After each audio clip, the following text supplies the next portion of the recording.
Good morning and a very warm welcome to OCLW. So my name is Illyria Watson and I'm the events manager here at the Oxford Centre for Life Writing, as we like to call it, OCLW. It's wonderful to have you all with us, whether you're joining us here in person or online from all over the world. I know there are many of you there. So for those of you who are new to OCLW, we are a hub where writers, academics and anybody interested in life writing can come together to explore how lives are represented, remembered and reimagined. Our programme is absolutely packed with lectures, masterclasses and workshops, and we invite you to join us at future events, sign up to our newsletter and support our work so we can continue welcoming brilliant speakers like we have here today. This morning, we are absolutely delighted to welcome Astrid and Hannah, who are convening the Counter-Narratives, Illness and Life Writing workshop. And I'm just going to hand over to them and let them start the day. Thank you very much.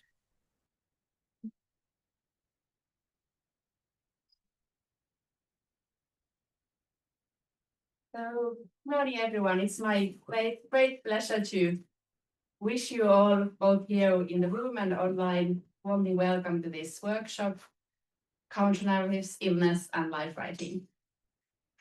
And it's co-organized by the Oxford Centre for Life Writing and the two of us, and two of our research projects called Counter-Narratives of Cancer, Shaping Narrative Agency, and Narrative Agency Leading Group Model, applications for libraries, schools and hospitals, both are funded by the Research Council of Finland. So now it's my pleasure to introduce to you first Dr. Astrid Joutsenos. She's a researcher in the project Counter-Narratives of Cancer, and she's also a visiting scholar here at the Oxford Centre for Life Writing. She's the first Johns Hopkins visiting scholar at this centre, and her research focuses on the grief of the dying, cancer grief, and life writing. Astrid is also an award-winning songwriter and performer with 7 internationally published albums, and she has also published a memoir called My Last Book, Viimeinen kirjani, finished 2019 by the publisher Nemo, and a novel called Witch Lover, Noitarkastaja, from 2024 by SFS. Thank you. Is this mic on?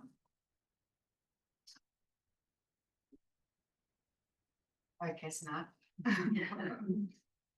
You want to come here? I'm only a musician. Apologies for that. Okay. So I would like to introduce you to you, Hanna Merottaja, Professor of Comparative Literature and Director of the Research Center SELMA, Center for the Study of Storytelling, Experientiality and Memory at the University of Turku, Finland. Hanna is the leader of the 2 Research Council Finland projects we mentioned and a former visiting scholar at OCLW. Her research is mainly in the fields of interdisciplinary narrative studies, medical and health humanities, and life writing studies. And Hanna is also a novelist. Her first novel, The Night of Ancient Lights, Elotulet, was published in 2022 in Finland and in 2024 in Germany. And in German it's titled Die Nacht der alten Feuer. And Hanna is currently finalizing her second novel, for which she recently secured a publishing deal. So the two of us, is this on? Do you hear me? Yeah, okay. So we share the experience of breast cancer and the history of addressing it both artistically and through our research. Since 2021, we have collaborated in various ways through both art and research. As a starting point of our collaboration, we have been interested in exploring cancer narratives and experiences from multiple roles simultaneously as researchers, artists, writers, and cancer patients or cancer sisters. Entering spaces such as the hospital, university, stage, and home. We bring along these positions and our life histories. Instead of trying to keep the roles separate, we have been interested in reflecting on what their blurred boundaries and entanglements can make possible. And this is something that when we fell in with cancer, we really became aware of how actually our life histories always affect what kind of our research, how we read literature, how we write, not just ill people, but it's true with everybody, but it just made it really kind of visible for us. And that's why we have wanted to reflect on these processes. And actually today in the workshop, the kind of that's one reason, or the kind of main reason why we are also talking about ourselves, is that we want to make visible these processes and how we came to this, and there's a lot of focus on the processes of reading together, also together in this space today, and writing, and also the processes of research. So that's something that we want to kind of reflect with you also today. Yeah, so now that's a reason why we will now briefly present the history of our collaboration. In 2019, I published a memoir. It's called Viimeinen kirjani, which translates to my last book. And it describes, among other themes, my experience of first being diagnosed with breast cancer at 32 in 2014, and then living with metastatic cancer from 2017. And in 2019, I was diagnosed with breast cancer, and I read Astrid's memoir, and it really spoke to me. I recognized in it a sense of curiosity and desire to explore all the experience of illness in its complexity. In 2020, I was here a visiting scholar at this center, and I was working on my novel on cancer as an existential crisis, and also on a research article called Meta-narrative Autofiction, one section of which dealt with Astrid's memoir. And that's around when Hanna first contacted me, and the correspondence ensued. And in August 2021, we performed together at an event that brings together arts and research in Turku. The next month, I defended my PhD and published my album, Dada, which I thought would be my last before dying, and which thematically dealt with dying and grieving. In 2022, Hanna's novel, Elokuva, The Night of Ancient Lights, came out, and we put together a funding application for the research project Counter Narratives of Cancer. And in 2023, we got funding for this project, Counter Narratives of Cancer. We started writing research articles together, and in spring 24, we scripted and hosted a podcast called Syöpäsistot, Cancer Sisters. That's the English title, but it's a Finnish podcast, and it was among the top 10 most popular podcasts in Finland. And in summer 24, that's when it was the most among the most popular. In 25, we got we won an honorary mention in the Edit Gala for the best audio in Finland. And so, as researchers and as cancer sisters and as artists, we are proud to present to you our research and the reading group model we have developed.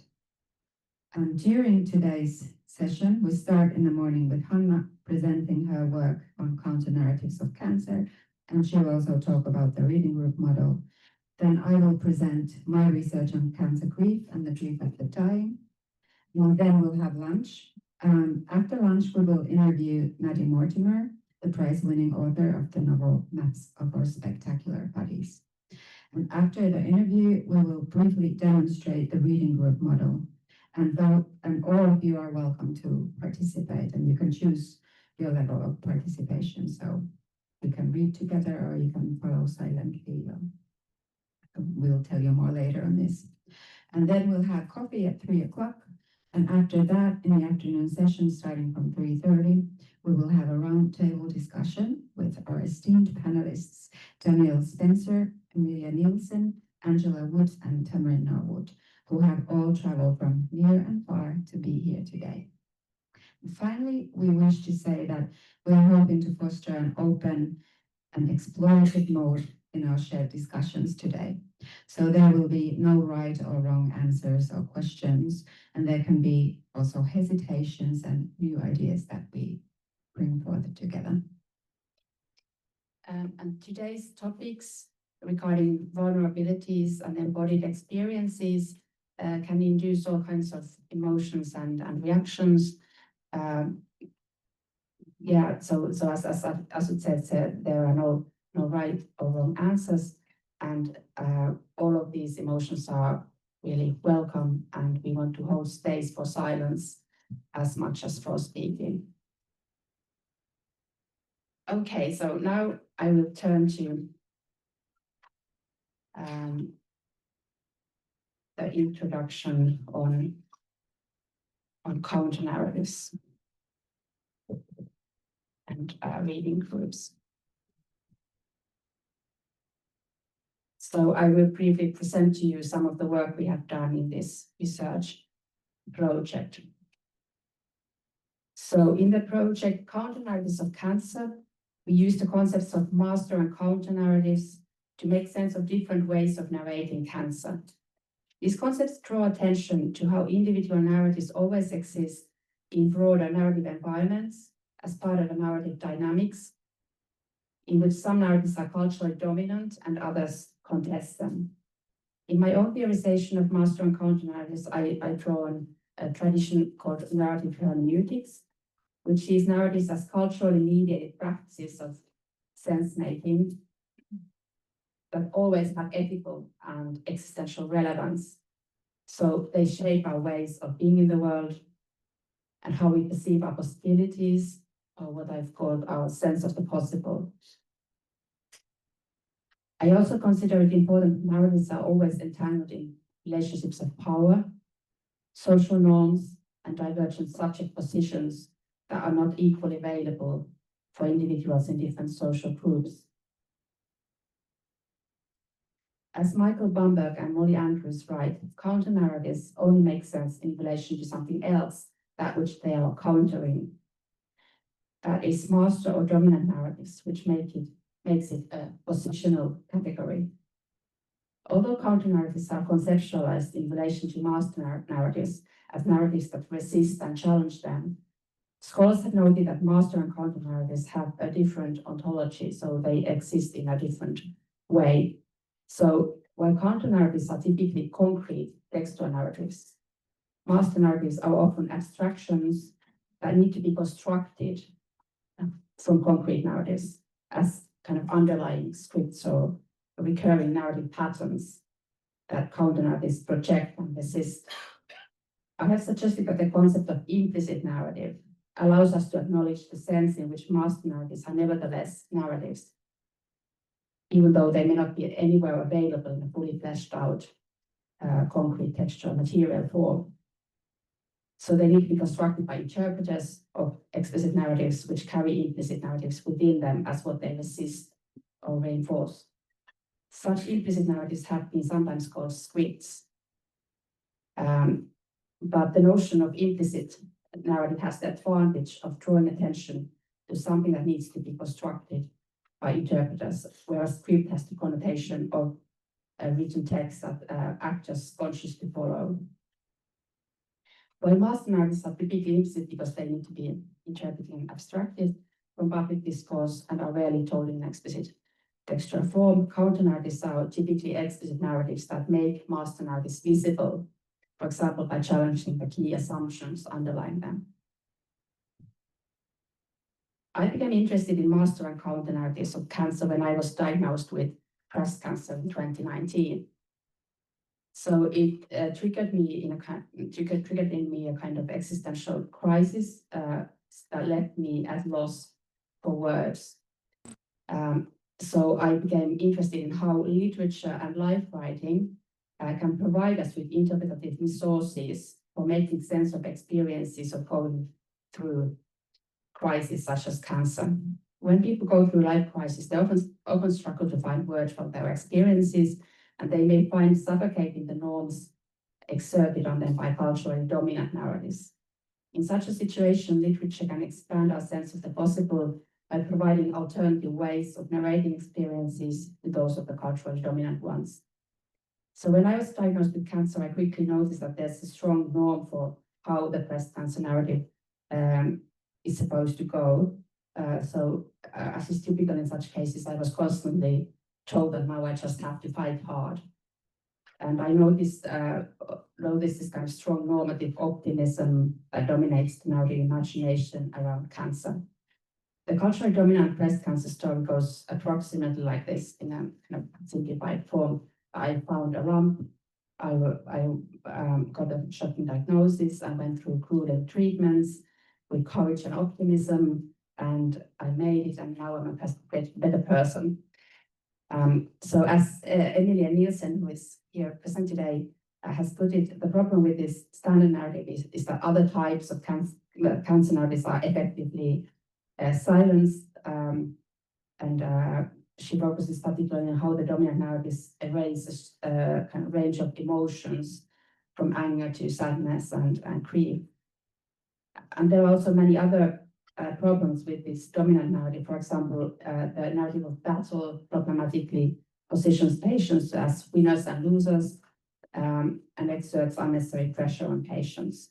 It can be linked to a kind of neoliberal individualist narrative of how it's ultimately always up to the individual whether they make it or not and how things go. So it suggests that we are all masters of our own fate. In a way, it's a way of dealing with the loss of agency that many experience when they get a cancer diagnosis, which is one of the most terrifying aspects of serious illness. But it responds to this loss by simply denying it and asserting that it's all up to the individual to determine whether they survive it or not, up to their kind of attitude and fighting spirit. So the broader ideology underlying this narrative hints that it was probably somehow the individual's fault in the first place that they fell ill. And this narrative completely brushes aside the fundamental randomness of life that cancer makes visible. The fact that it can happen to any of us. Science tells us that about 2/3 of cancers emerge out of random cell mutations, just bad luck, and can happen to anyone. But people want to desperately think that they can kind of control these things by having a healthy lifestyle. It couldn't happen to me. I suppose in a way, I also thought that before I got cancer, at least to some extent. And yet it happened despite no known risk factors. The same master narrative of battle and war dominated public discourse around the pandemic, the COVID-19 pandemic, with striking similarities to that of the dominant discourse around cancer and other serious illnesses. I'm sure you all still remember how when Boris Johnson was in intensive care after getting COVID, and Trump tweeted that he's sure that Johnson will make it because he's such a strong fighter. He doesn't quit. He doesn't give up. So the implication being that those who die are losers and quitters. The battle narrative elevates patients to the role of heroes and emphasizes a sense of autonomy, control, and mastery, not only through its content, but also through its form.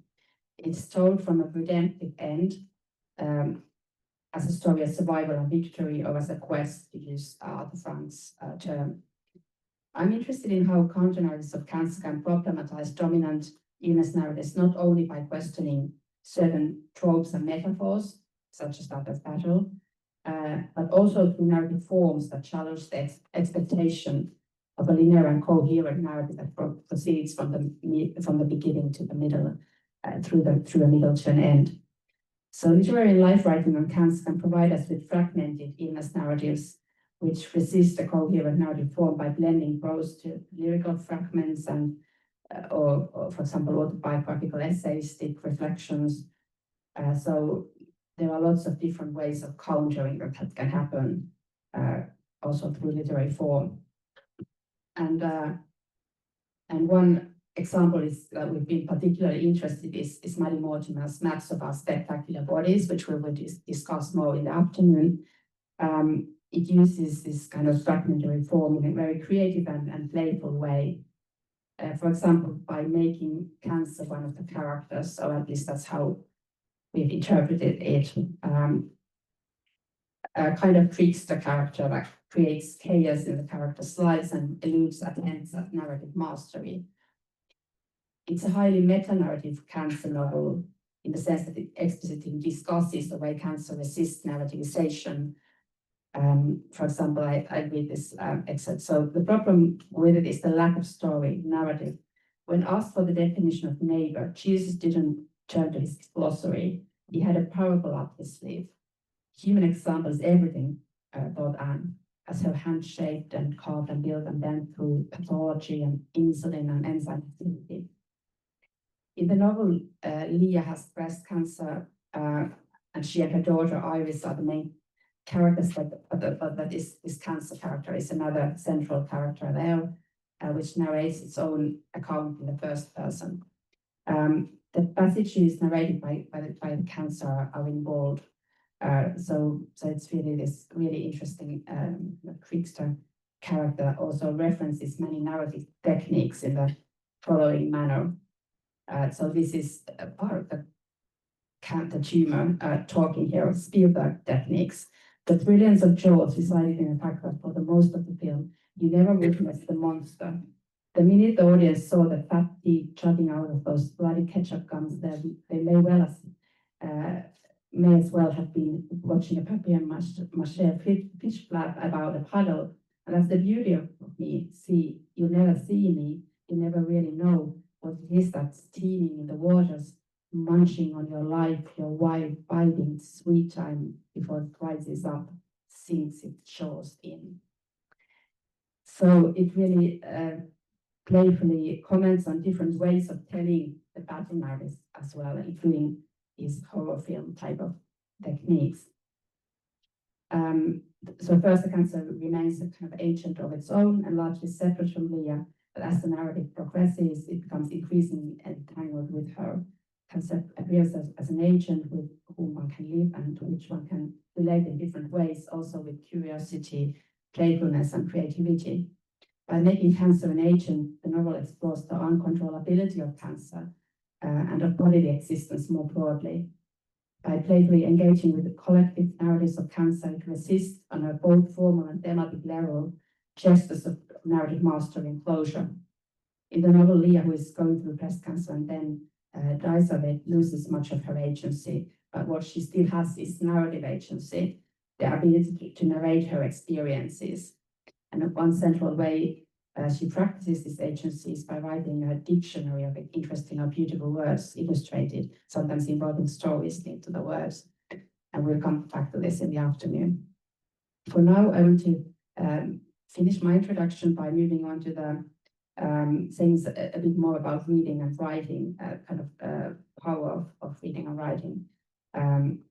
So we've been organizing the groups for cancer patients and medical professionals, and also a few words on how I sort of came up with this, why I wanted to do this, have this kind of empirical part in the research project.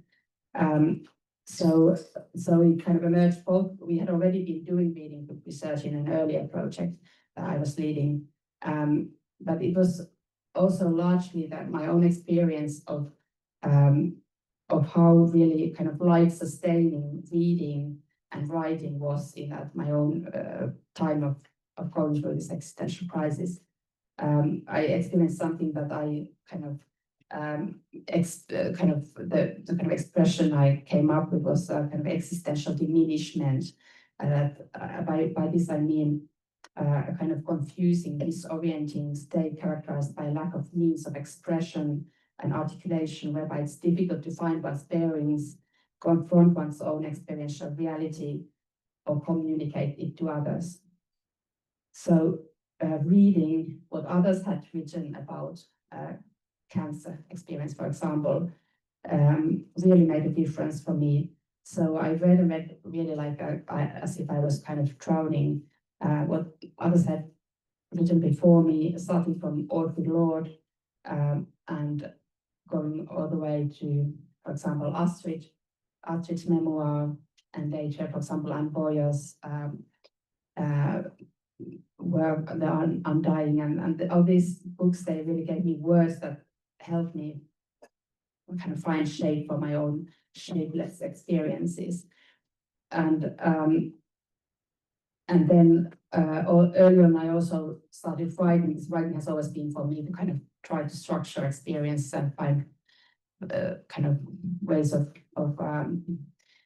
making sense of them. So I started writing a kind of journal of my experience, and then I had already earlier kind of idea of a novel, and these two texts I had to kind of merge together. So I wrote a novel about the experience of getting a cancer diagnosis. This novel called The Night of Ancient Lives. And it's particularly nice to be here now today to talk about it, because it was actually in the Oxford Centre for Life Writing where for the very first time I talked about this process of writing, because I had a lot of shame linked to my own kind of creative writing. I never thought, I had always like written secretly and never talked about it to anybody. But then there was suddenly this group of people who were really supportive of this type of life writing, and they were the first ones I shared my writing with. So it's really nice to be here now that it's published, and I'm very thankful for the encouragement and support I got from here. So reading and writing for me was a kind of way of expanding my kind of existential breathing space in a way. It was also a way of critically engaging with culturally available narrative resources, trying to make room for experience that didn't really fit them, such as the kind of experience of unraveling and falling out of shared time. I felt the need not only to thematically engage with dominant narratives of illness, but also question the dominant expectation of a linear narrative form that extends from the beginning to a middle to an end.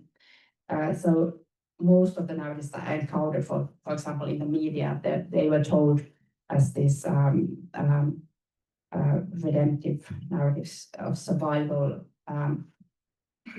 told from the end. So I wanted to write a novel that centers on this experience of being in the middle of everything, and the kind of undecidability and radical uncertainty. That was crucial to my experience. So that's why I wrote a fragmented one evening novel that sold sadly one evening. And since I came to realize how crucial reading and writing can be as a way of dealing with the experience of illness, I came up with this idea of facilitating these reading groups for cancer patients to support them to find their own ways of narrating their experiences, and to provide them with interpretive resources to position themselves in relation to these culturally dominant narratives in critical and creative ways. So by now we have organized reading and writing groups both for cancer patients and medical professionals who work with cancer patients, and we call them we call this reading group model the narrative agency reading group model. This idea is to strengthen their narrative agency by focusing on cultural narratives, making them aware of these narratives, and focusing on dialogical reflection on the culturally available narratives and counter narratives that challenge them.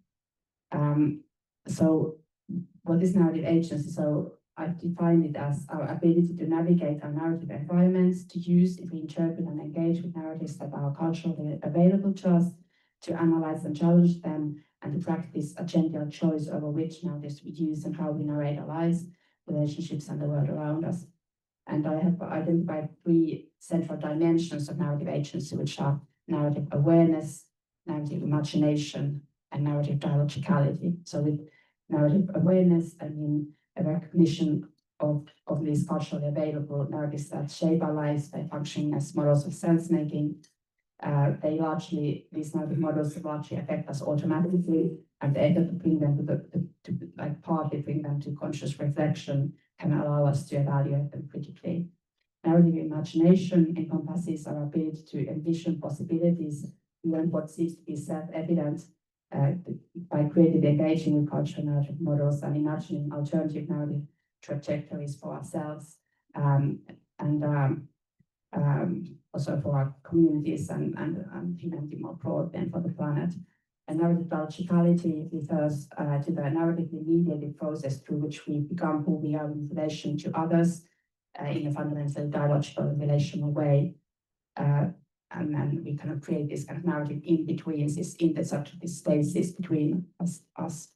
And this highlights how our ability to engage in dialogue with others it's also narratively mediated. And in 2024, we first organized a first pilot group for cancer patients. And the objective was to enhance the participants' narrative agency by, for example, improving the awareness of different cultural narratives surrounding cancer, and the ability to participate in creating more expansive cancer imaginaries that could open up new possibilities of agency. And the meetings follow a structured format. So there's always a kind of tuning in phase, and then shared reading aloud a text and a reflection on it, and then a creative writing exercise, and then we finish by a round of final reflection and a closing ritual.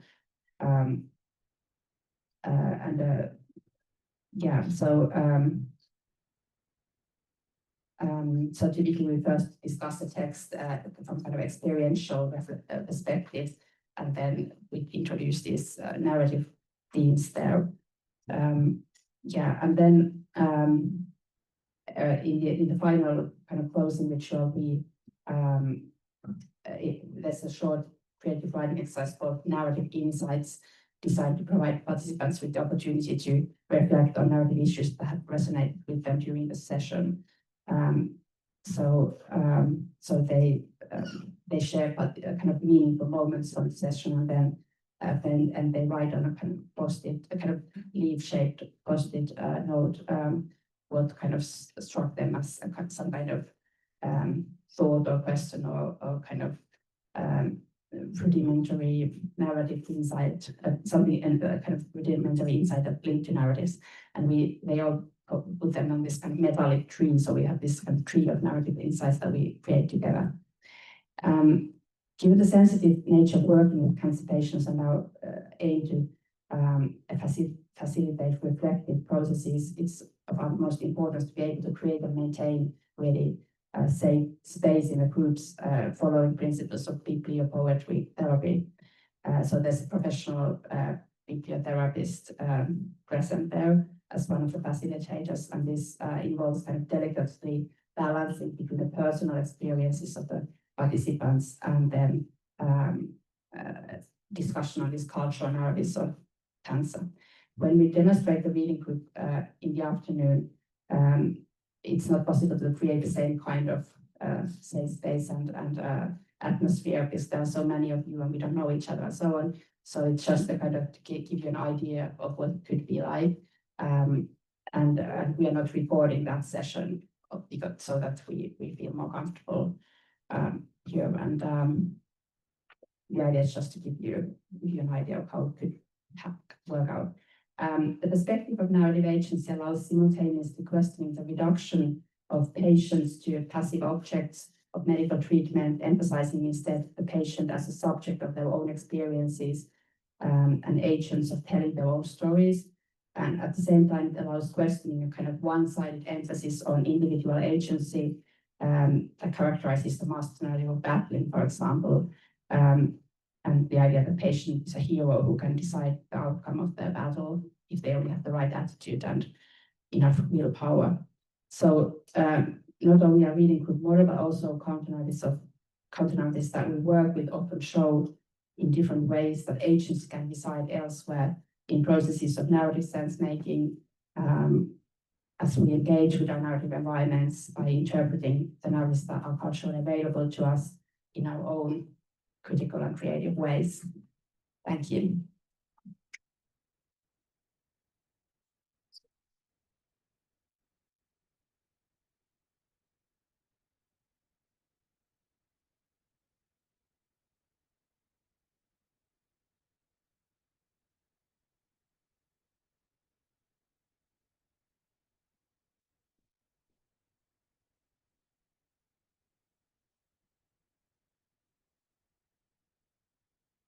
Thank you, Raina.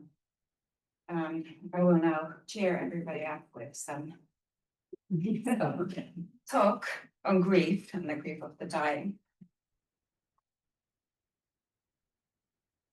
So we already introduced ourselves, so this go straight to experience, right?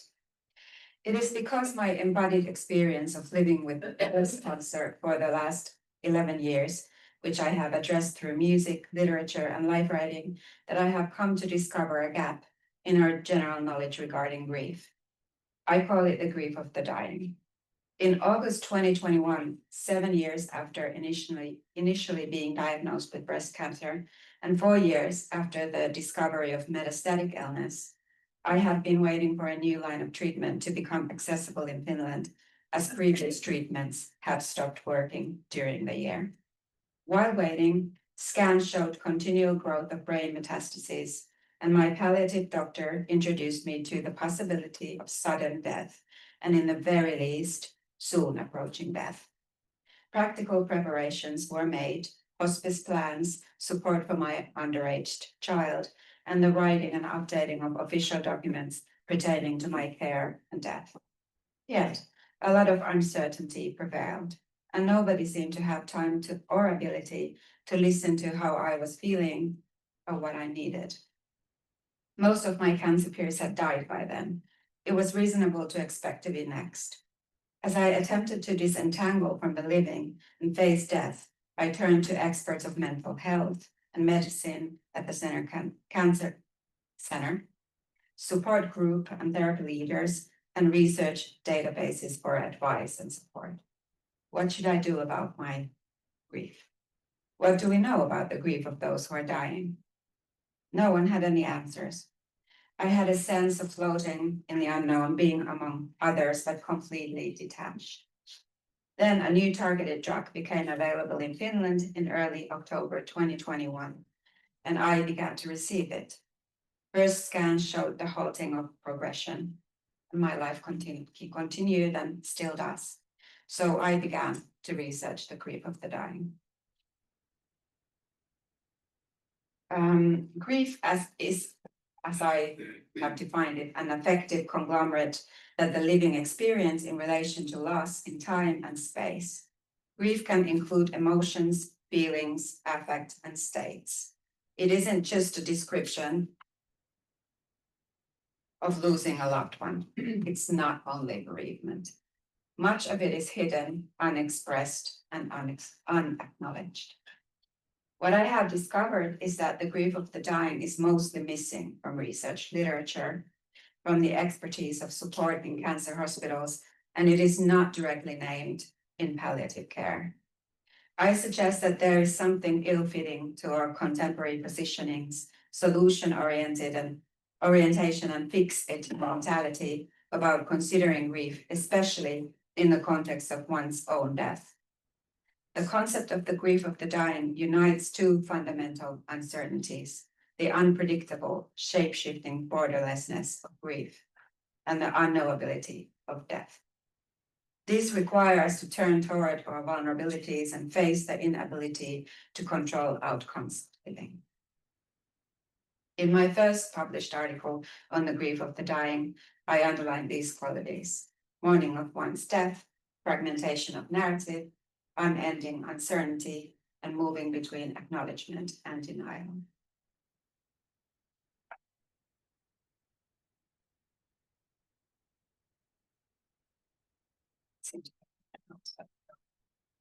And currently I'm working with a larger set of characteristics for the grief of the dying.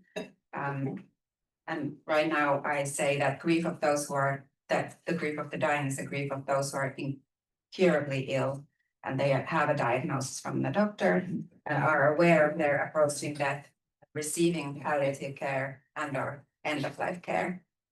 And this grief is a transformative, temporarily undefined state of grief, which includes non-death losses and non-finite losses.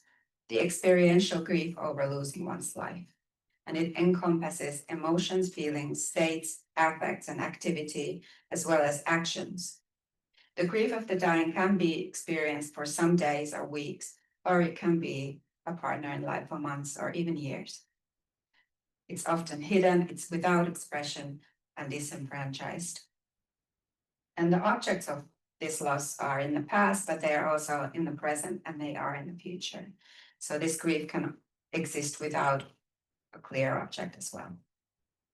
Unending uncertainty defines this grief. No one can offer a death date, nor can they tell when some treatment will stop working. The ground beneath the feet is kind of a mirage.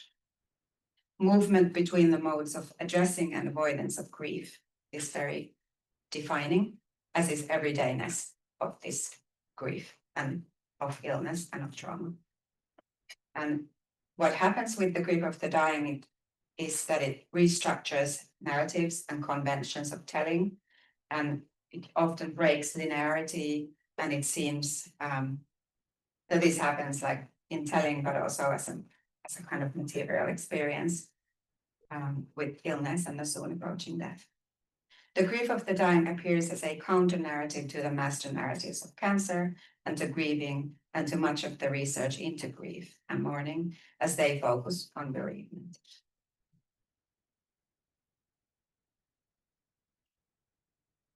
I turn to life writing practice and the questions of grief in life writing around cancer. For the sake of today's audience, I won't spend a lot of time defining life writing, but let's just say that I understand it as very widely defined, as Oakley Site would say, or Hermione Lee, for example, would pronounce. And what I have mostly focused on is research material that can be described as self-life writing, so autobiographical expression. And I am particularly interested in examining what we can learn about grief and experiencing specific forms of it in the context of life writing, but also in artistic expression. Life writing can be artistic or a form of art, such as literature or music or some other form, but it can also take shape and be published on social media in transmedial settings, and which may or may not be artistic. So far, I have examined the grief of the dying in different sets of life writing regarding cancer. Self-life writing combining conceptual work and autobiography, which is the article that I referred to earlier. In transmedial digital life writing by young women ill and dying from cancer. This is an article that is coming out very soon. In memoirs and some fiction, for example, Maggie Mortimer's Maps of Spectacular Bodies. And I am also getting close to publishing an article on the grief of the dying in musical compositions and the composition process, both of which I approach as forms of life writing. And that's what I've been working on here for the past year. In the context of living with cancer and dying from cancer while producing autobiographical life writing, grief appears as a subject that is avoided, it's pushed to the side, or it's undefined, or to an undefined future where it could be dealt with, or it is addressed but indirectly. And now I will give a short example from my research into transmedial life writing and grief. So the article that's about to come out, it's called Glamorous Healing and Rebellious Hope, and it will soon be published in a special issue of life writing. And in this article, I examined two accounts of transmedia life writing about living with cancer and approaching death.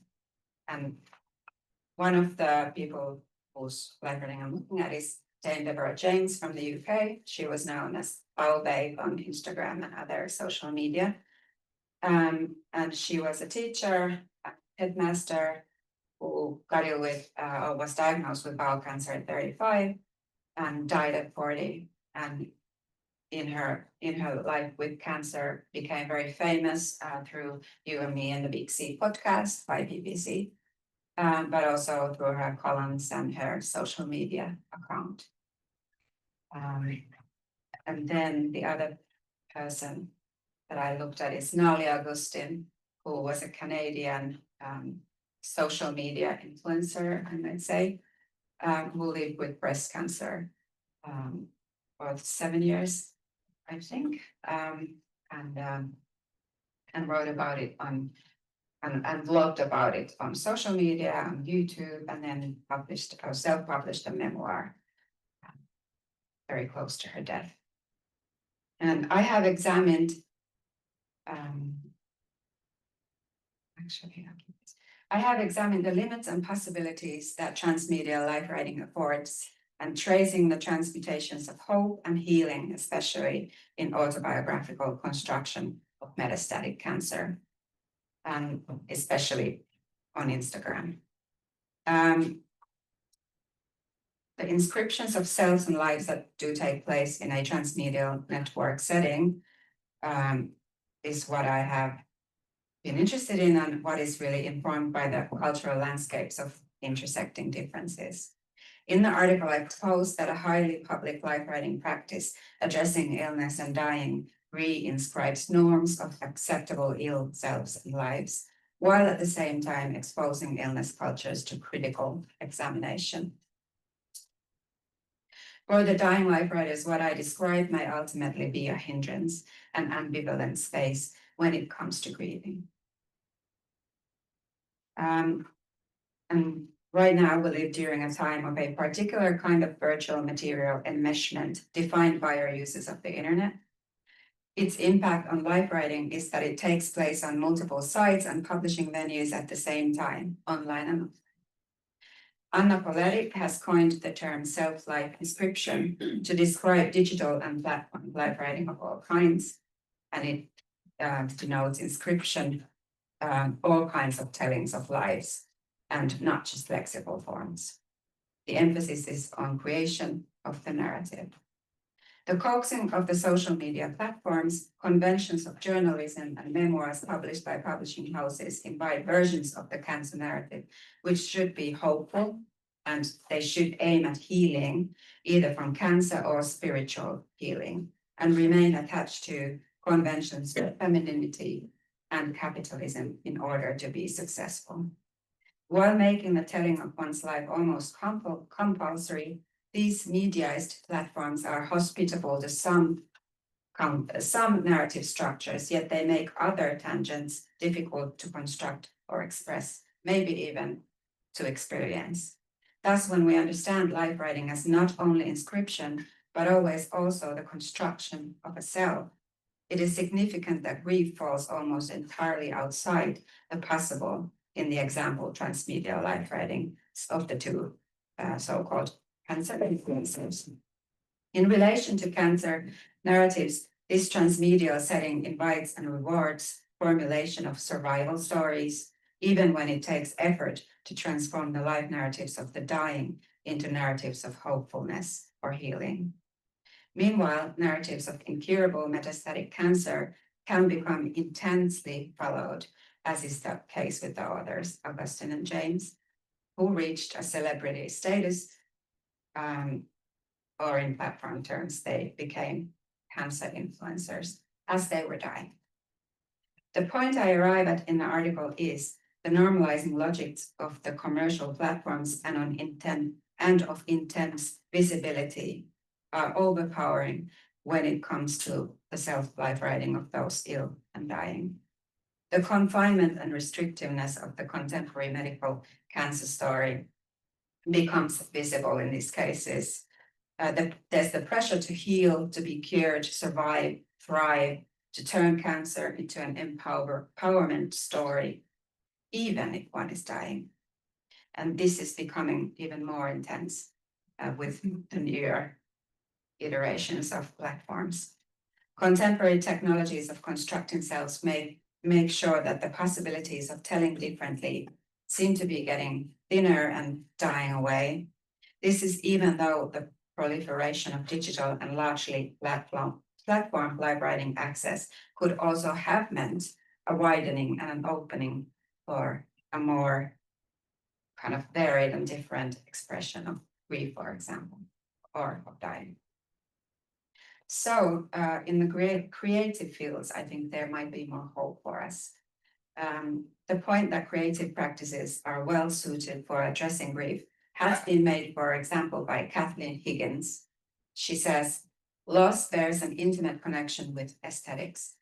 and aesthetic practices and experiences are well suited for responding to grief. And earlier, Higgins has said that music is a primary means of expressing grief throughout the world. So the larger point here is that something difficult to communicate about the experience of grief is more substantially done via artistic practices than other means. And in fact, grief and dying have been a subject of arts of all kinds for centuries and centuries.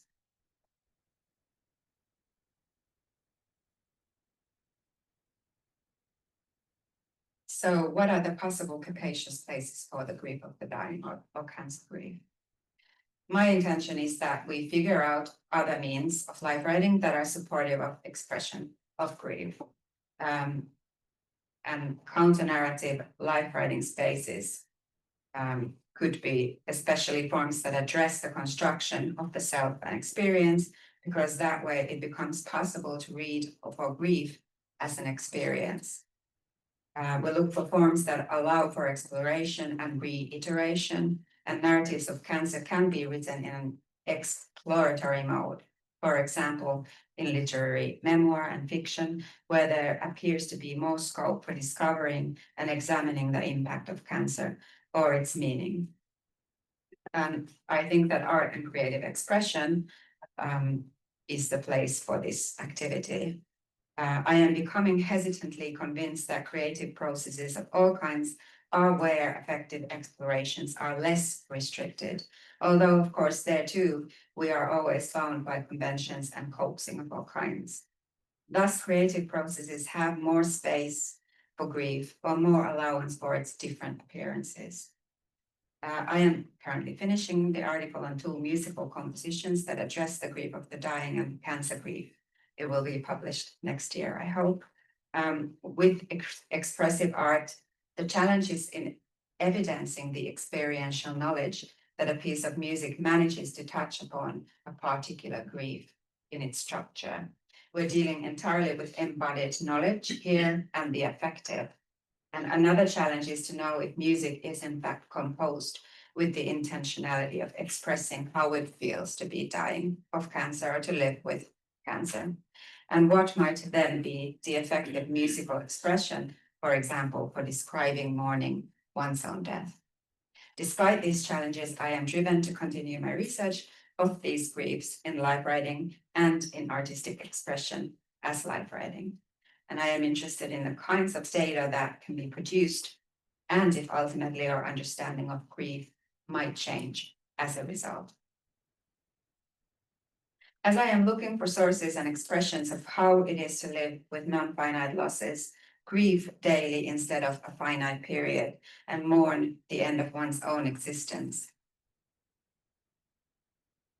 I am encountering life writing that is not autobiographical, but is created by those who walk next to the ill, the dying, and have lost their loved ones. So there is a slippage, which I view as an opening toward examining what life writing is in the context of illness and death, how it extends beyond and past dying, and how stories of grief can mutate. Importantly, the knowledge about the grief of the dying is not only in the creations of the ones experiencing terminal illness, but with the loved ones, the lovers, friends and relatives, children, parents and caregivers can all become the carriers and disseminators of this knowledge and experience. They can all be crucial storytellers of grief, which I'm sure we'll return to many times today. Thank you.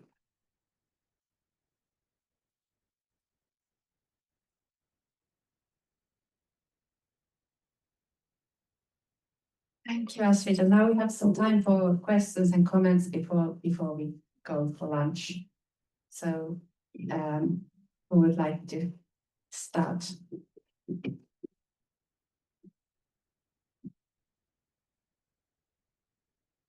Yes. Thanks very much. That's really interesting. I'm wondering if, so I was kind of struck by the fact that you, Astrid, made a joke at the beginning of your talk, and I'm wondering if, do you think there's a way to reclaim joy and laughter in counter narratives about cancer from, and while avoiding, I guess, the master narrative of, oh, you have to be joyful in order to be strong, in order to get better, if that makes sense. Do you think there's a way of reclaiming that? Yeah, I believe so. There's surprisingly much humor in being ill and in sharing the experience with cancer sisters or my family. And there, especially if I think through artistic expression as well, I definitely think that it's a kind of creative, fun place that I can access that's really like directly linked to cancer and to dying.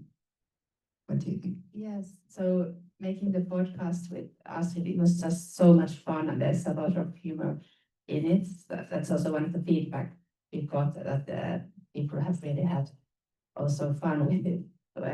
And also in the cancer groups, patient groups, it's reading and writing groups, there's been a lot of really kind of black humor, because I think in this kind of cancer sister communities, that's really one of the kind of really empowering aspects, is that you can really find a lot of black humor in all that, like treatments and everything you have to, all the kind of embodied aspects of going through cancer and treatment. So, for example, we read Annie Ernaux's L'usage de la photo, which is about her having a love affair while going through chemo.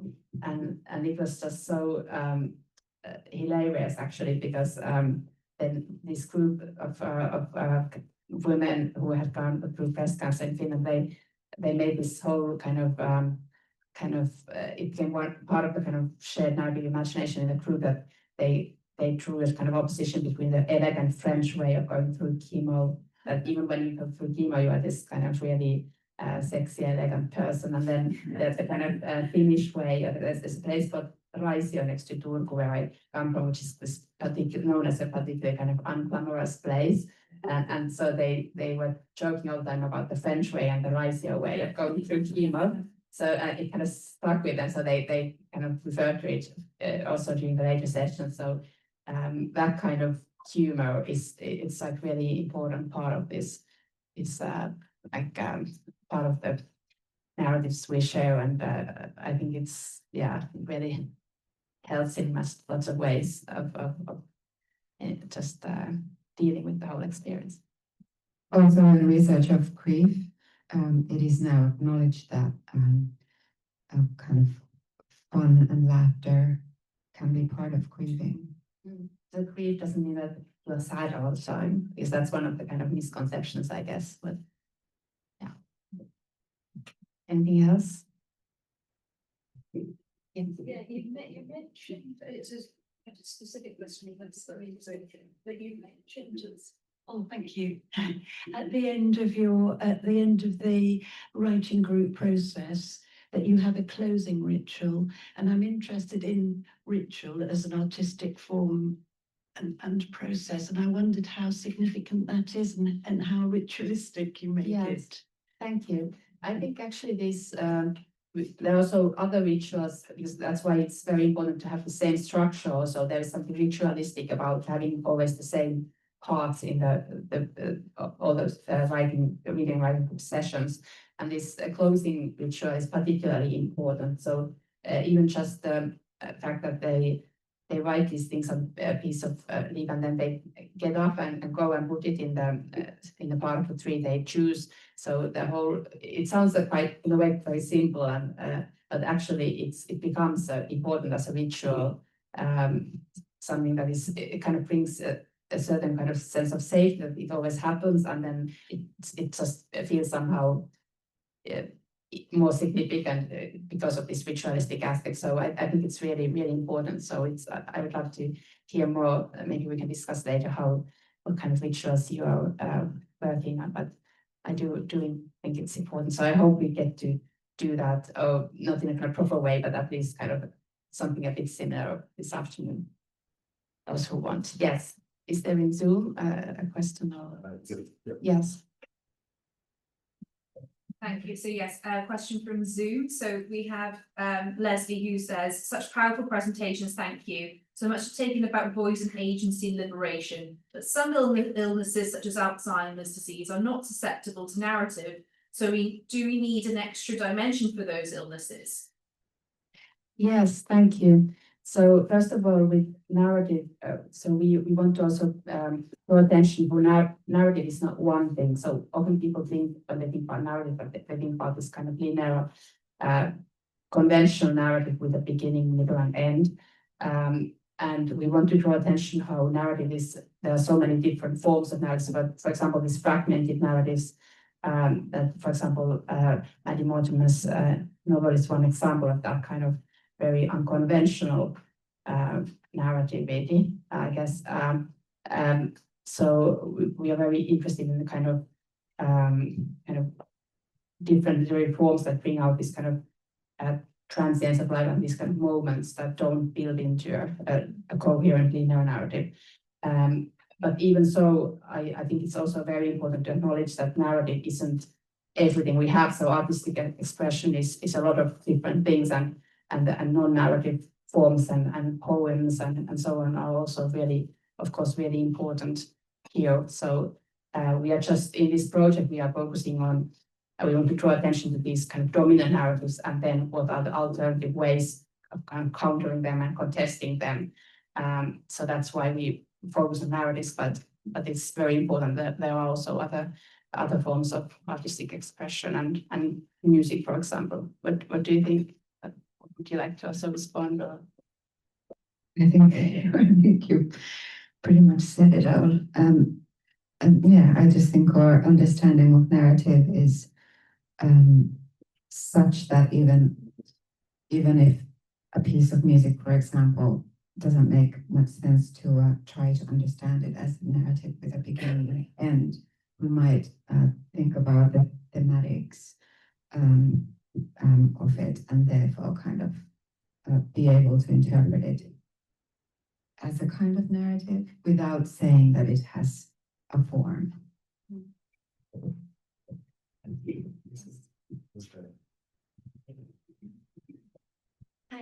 I really enjoyed both the presentations, and I had a very specific question. You said that you hold these workshops for medical professionals as well. So I'm curious, what has your experience been and how are they received? Yes, thank you. So in that aspect of our work, it's obviously in a connection to narrative medicine. We have here also one of the leading experts of narrative medicine, Daniel Spencer, from Colombia, where they have this program of narrative medicine. So we kind of partly draw on that tradition, but also try to take it in a new direction. So we thought that it's really important actually that not just patients think about these things about how cancer is narrated culturally, that this kind of what I call narrative awareness of the cultural dominant narratives is actually really important that also medical professionals become aware of them and reflect on them. So the emphasis is on that kind of strengthening their professional competence by making them reflect on what kind of narratives are culturally dominant, how they use narratives in their own work. Of course, also how they encounter the narratives of the patients, which is the emphasis of narrative medicine. But this kind of cultural dimension and a bit kind of meta-narrative dimension also that we kind of draw attention specifically to these cultural recurring narrative patterns is something that hasn't been so much done yet in narrative medicine. So we want to bring this focus on narrative agency also to the medical professionals so that they think about the cancer patients, but also how they themselves are also agents that tell stories. Often they are not kind of full stories, but they kind of use these metaphors, they allude to these cultural narratives, so make them kind of more self-aware and it's been really, really well received. They have been very enthusiastic. So actually we did a pilot group with University Hospital of Turku, and they wanted to have more of that. So we actually extended the project, and we're now doing more groups for them. And it's also a kind of way of reflecting on their own work from a different perspective, and it seems to be a kind of really enriching experience for them. And we have been also very, very impressed by how genuinely interested they are, and of course they're probably the people who are already quite sensitive to these issues, and the ones who would really need more this kind of reflection don't come to the groups. That's always the challenge, I guess. But even so, it's been a really also a really kind of a learning experience for us, because we have learned a lot more about how they think about these things. Thank you. Okay, sorry. I was going to ask about narrative optimism in relation to like the neoliberal tradition, where typically agency is assigned to the heroic figure or whatnot. And I would like to ask, through the process of your work, have you found yourselves trying to redefine agency as a part of this project? Yes, thank you very much. So it's a very important question, because agency is really a core concept here. So we really try to find a way of bringing out new possibilities of agency and of thinking agency in terms of a kind of alternative to the neoliberal idea that we are all agents of our, we can kind of decide our own fates and how the cancer turns out and so on. So at the same time, being very sensitive to that, how agency is always culturally and socially conditioned. That there's always, we are always entangled in these discourses and narrative environments that we can only partly become aware of, so we can never be kind of transparent to ourselves and fully understand what kind of narratives we are reproducing and so on. So kind of awareness of this kind of limits of agency, but at the same time, not thinking that we are just products of discourses and just like victims of what happens to us, but rather we still have, at the moment when we, for example, if we get a cancer diagnosis, a lot of agency is often the experience of losing agency. And in the medical environment, patients often feel that they become this kind of objects of medical treatment. So to kind of show that there is still a possibility of agency in how we make sense of the situation, what kind of meanings we attach to the illness, and possibilities of connecting with others who have gone through similar experiences, which can be very empowering. So to really strengthen that sense that we are agents of how we narrate our stories and how we narrate our experiences, while knowing that we are never in a vacuum. We're always part of this cultural context that we can reflect on and try to understand better. So that's also a way of enhancing our self-understanding and cultural self-understanding. So it's this kind of balancing between acknowledging the social, cultural mediatedness of our existence and still trying to strengthen the agency that is still possible there. Even when you are dying, you still have agency in how you narrate your situation and what meanings you attach to it. And what would you like to say? Okay. I was kind of thinking that during this research process so far, I have secretly been really struggling with the concept of agency. So I think that what we do and dealing with illness and grief and dying questions, or it's one way to approach to like a place where you question how much agency we have. And I've come to think that agency is a very useful concept for where we are right now. But I hold kind of in my awareness that I may not believe that we're very agential and so separate from each other and so on. But I think what we're doing is kind of showing to me that there's some use for the concept of agency. And also maybe I think we are have this awareness that there are also other ways, that for some non-human agents, about all different types of agents that are kind of in dialogue with each other and interacting and so on. So it's never an agent in a kind of vacuum. There are all these material conditions that very much affect us and so on. So it's but it also very much awareness of these limits of agency. But I think this is also something we can reflect on over day. Do we still have time for one more question, or should we move on to? Maybe we can do one question and then let's go to lunch. Yeah. Thank you so much for your presentations. I'm incredibly moved by your research. I really appreciate it. And for that reason, excuse me, just bring this up. My question is about the geographical scope of your research thus far, because the word that's sticking in my head is the one of culture and the relationship between this complicated word culture and grief and dying. I'm from South Africa, and I feel that there are multi-layers of culture and the relationship to grief within that. And I'm curious about what your experience has been so far, and if there are ideas of expanding or where you're at with it at the moment. Yeah, so I am aware that so far the data and writing and what I've looked at is very kind of Northern Hemisphere based, and the kind of culture of grief that I've really looked into is located there. And even there's quite a bit of Finnish stuff there, but I have been focusing on the kind of Anglo-American discourse mainly, because that is mostly where the grief studies, for example, is kind of really advancing and happening, and what I can read. There isn't much in Finland on that.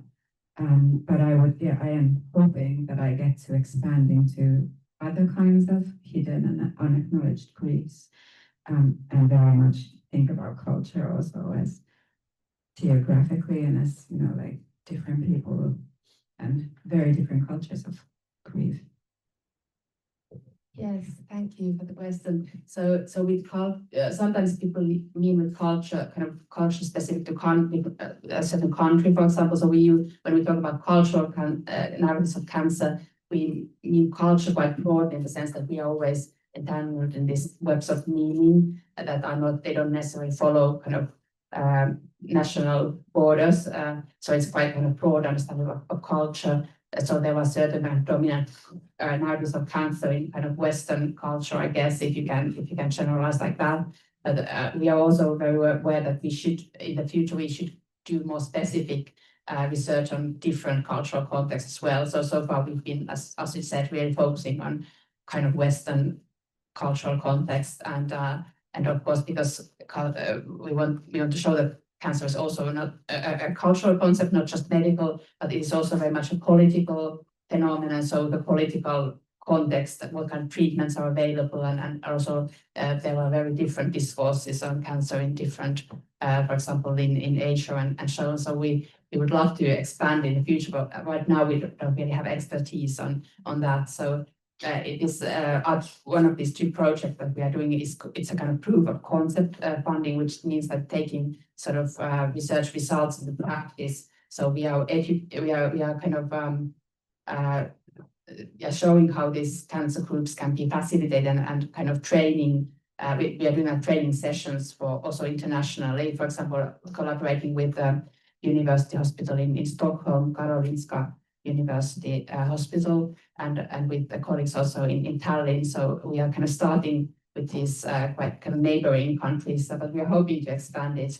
So this is actually also, this workshop is part of kind of telling about this model. So if there's interest, if you have any connections that we could also do training modules in the UK, for example, for medical professionals, we would be very open to that. And we are, for example, collaborating with Daniel Spencer in the narrative medicine program. So we really hope that we could do the kind of take this model also to the States and to other countries. So if there's any interest, just come and talk to us. And because we do have now funding to kind of to organize these kind of trainings. So yeah, thank you. But now I think it's time for us to move to lunch. So you can follow us if you want to have lunch in hall, and then we will continue 1 o'clock sharp. So with Maddie Mortimer's interview. So please be here back by 1 o'clock. Thank you very much.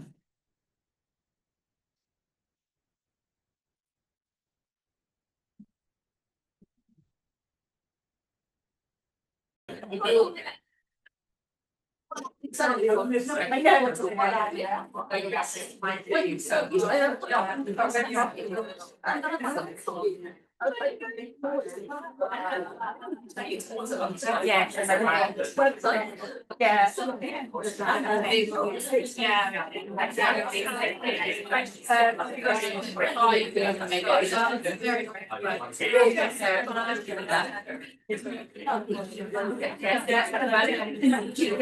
I understand you.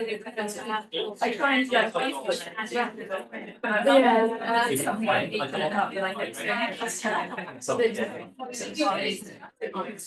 does.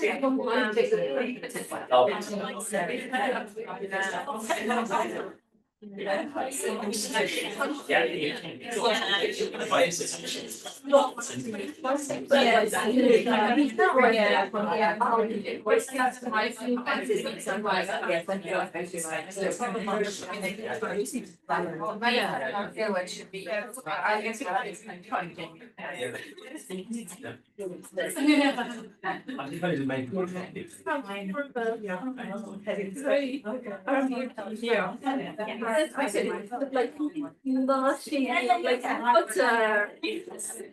yeah, trying to get this. Yeah,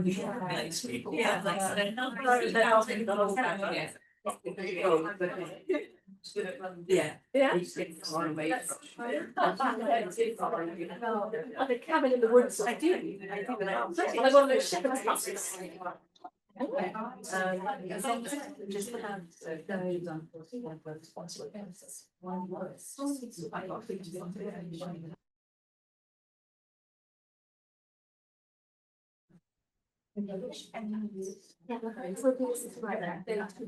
So Maddie Mortimer is now editing her introduction.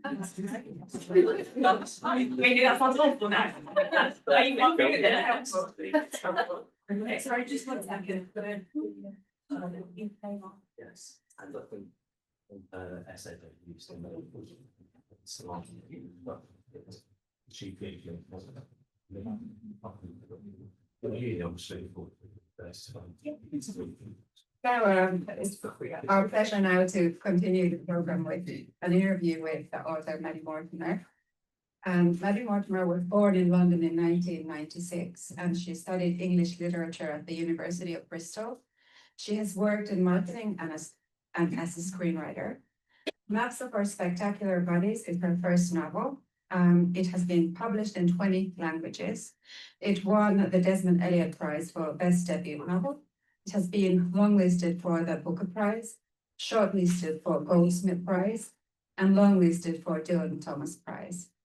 Maddie has been shortlisted for Sunday Times Charlotte Etkin Young Writer of the Year, and she has recently finished adapting the book for the stage. And she has also just finished her second novel. And Maddie is going to give us a reading first.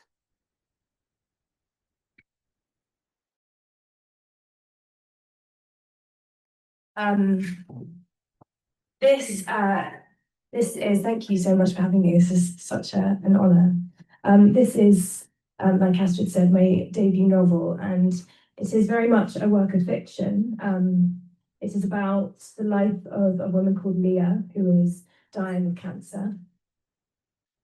All good? Camera switched itself off. I don't know.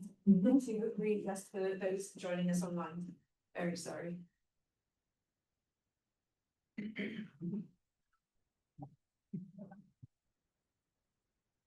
It's about, yeah, as I said, it's about a woman dying of cancer. She's diagnosed with cancer at the beginning of the novel, and the novel kind of charts the last 6 months of her life. She has a daughter called Iris and a husband called Harry, but half of the book takes place inside of her body, and we're sort of guided through the landscape of her body by this shape-shifting, gleeful, malevolent first-person narrator that, as it gets stronger, begins to kind of eat away at the narrative body of the text.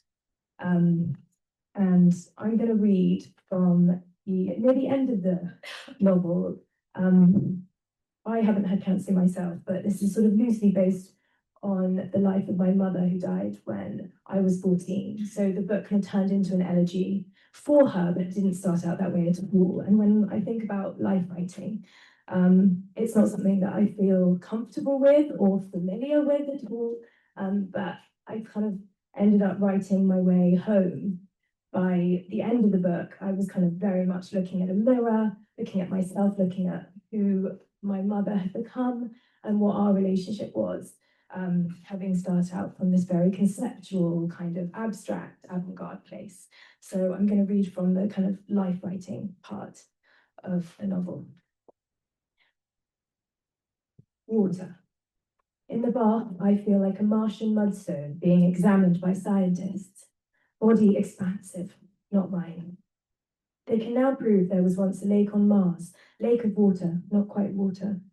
They know about the nature of the lake, its rhythms, shape, depth, and pattern by studying the minerals in these mudstones. Magnetite, hematite, the other types. I remember reading about the scientists submerging these stones in chemicals, waiting for the crucial reaction that would reveal some new and ancient truth about the cosmos. The whole operation cost about $2.5 billion. I remember Harry slamming the newspaper down and saying, America, in that voice reserved only for one-word statements. I want to tell them this. I want to share the small connections my mind can still make. I want to remind them that I am still here, that this body they see now says nothing of my nature, nothing of my life's rhythm. I look at Harry, open my mouth. Remember? His eyes lift, ready to receive what it is that I want to say, but the whole thing suddenly feels unclear, convoluted, and I am not sure what it is that I hope to mean by it. Connie takes the shower head, cups my skull with her velvet hand. Hot water and hair, first soak, nothing like it. Such simple luxury. They begin to knead away at me, up my thighs, my sides, my arms, my chest. They drain me of my waist. How is it, she adds, how is it that you manage to look so beautiful still? Doesn't she? She looks at Harry, pushing his thumbs up a ridge of shin. Yes, he leaves it, radiant. They are both trying not to cry. Liars. I am smiling, I think. Spoilt, undeserving child smile. I have forgotten all about the mudstones. Door opens. Iris is back. Pigments of the place soften. She is up the stairs so quick. She is kissing my face, and I am summoning all of my attention to each and every one. She is playing with the buttons on the new mechanical bed, and it is unlikely that a person has been so happy to see another. People are so nice to me now that they know you're dying, Iris says, sitting at the foot of the bed. Everyone's nicer to everyone. Sometimes it takes big things, I say, to remind us we're all so very small. I feel like Tom Hanks at the end of a movie. Something very cruel to remind us to be kind. She agrees and says, yes, sometimes you have to let outcome weigh more than intention. History applauds around us. I try to laugh my you impress me so much laugh, but instead my lungs rattle uselessly. She pretends she hasn't noticed the fact that I have lost all control. While she crunches away at cereal, I entertain the idea of God, a mother's near smug certainty. I have discovered there is a lot worse a person can do than presuppose the divine. I did not always think this, but sometimes a passionate spirit can bind itself to a cause too soon, must spend the rest of its life gnawing free, convention, rebellion, all the same. Perhaps I have been fearful of faith finding its way into me because I knew it was already there, slight, imperfect, elusive, sparking up like a flint on the days the body grinds against the soul, snuffed out quickly by something cowardly and unoriginal and easy, like certainty, bitterness, cynicism. In the Bible, angels come in threes. Never enough time to excavate what we want, make sense of a life. Milk from Iris's spoon drops and soaks the bed sheets. She picks at the spelt wet flakes, quickly placing them back in her mouth. And I do not know. I do not know.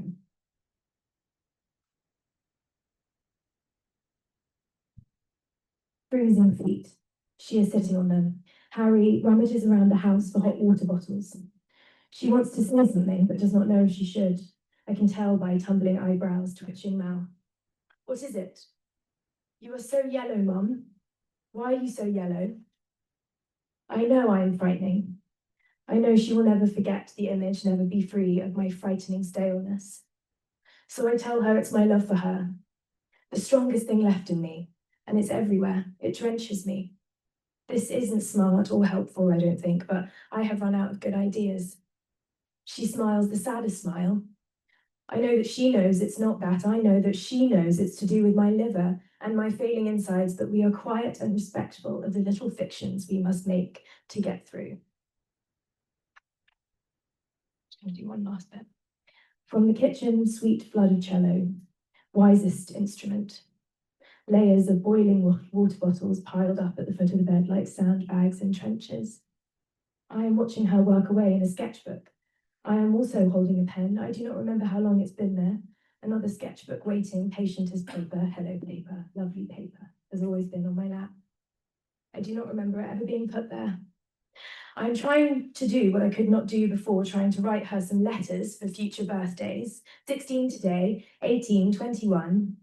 I try, but it feels so cheap, so unkind, like theft, as if I would in some way be stealing the moment for my own. The truth is, I will not get her there. So instead, I push the last of my voice up into my throat and I ask her earnestly if she will write to me.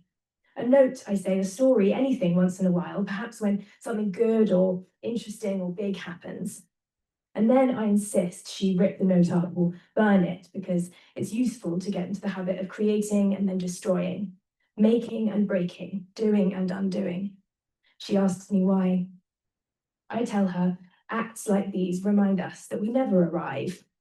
We never really know or possess or own a thing, but must recognize life and all of its material only as a great gesture forward, a perpetual hunt for that unsurmountable thing. That's where the bliss is. I say all this, but not in these exact words. She asks me if I've seen the Hannah Montana movie. I tell her I have not.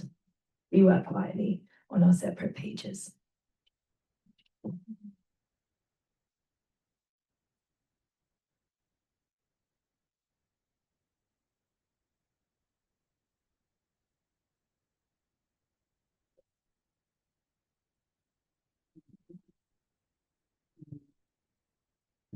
Okay, a little unplanned, so now let's see how we roll from here. No. I'm just gonna read what I planned to ask you, maybe it still makes sense. Your novel has become important in our research project, as you have maybe noticed, because of the unique and creative manner in which it explores cancer as a familial experience and as a phenomenon in itself. Hermione Lee and the Oxford Centre for Life Writing defines life writing very broadly as not just text and certainly not just biography or autobiography, but it, and I quote, includes every possible way of telling a life story, from biography and autobiography through letters and memoir to biofiction, blogs, and social media, such as tweets, Instagram stories. Writers and researchers are increasingly recognizing how much of writing is life writing, including poetry and fiction. These maps of both spectacular bodies, life writing, and to what extent it might be useful to think of it that way.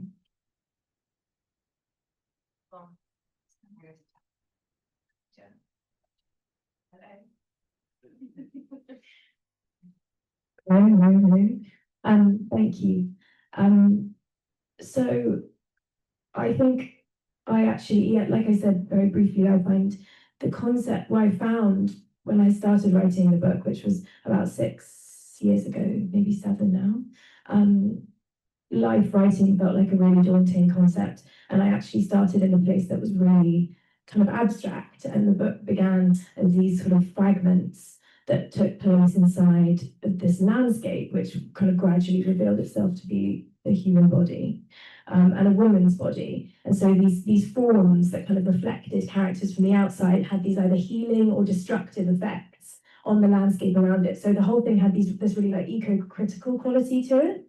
And it was all, I was working with a writing group at the time, and I was showing them these kind of fragments of basically prose poetry. And they were all like, this is a bit mad. But like, we don't get it. And I realized that there needs to be like a human story. And obviously the whole time it was a really roundabout way of writing about watching my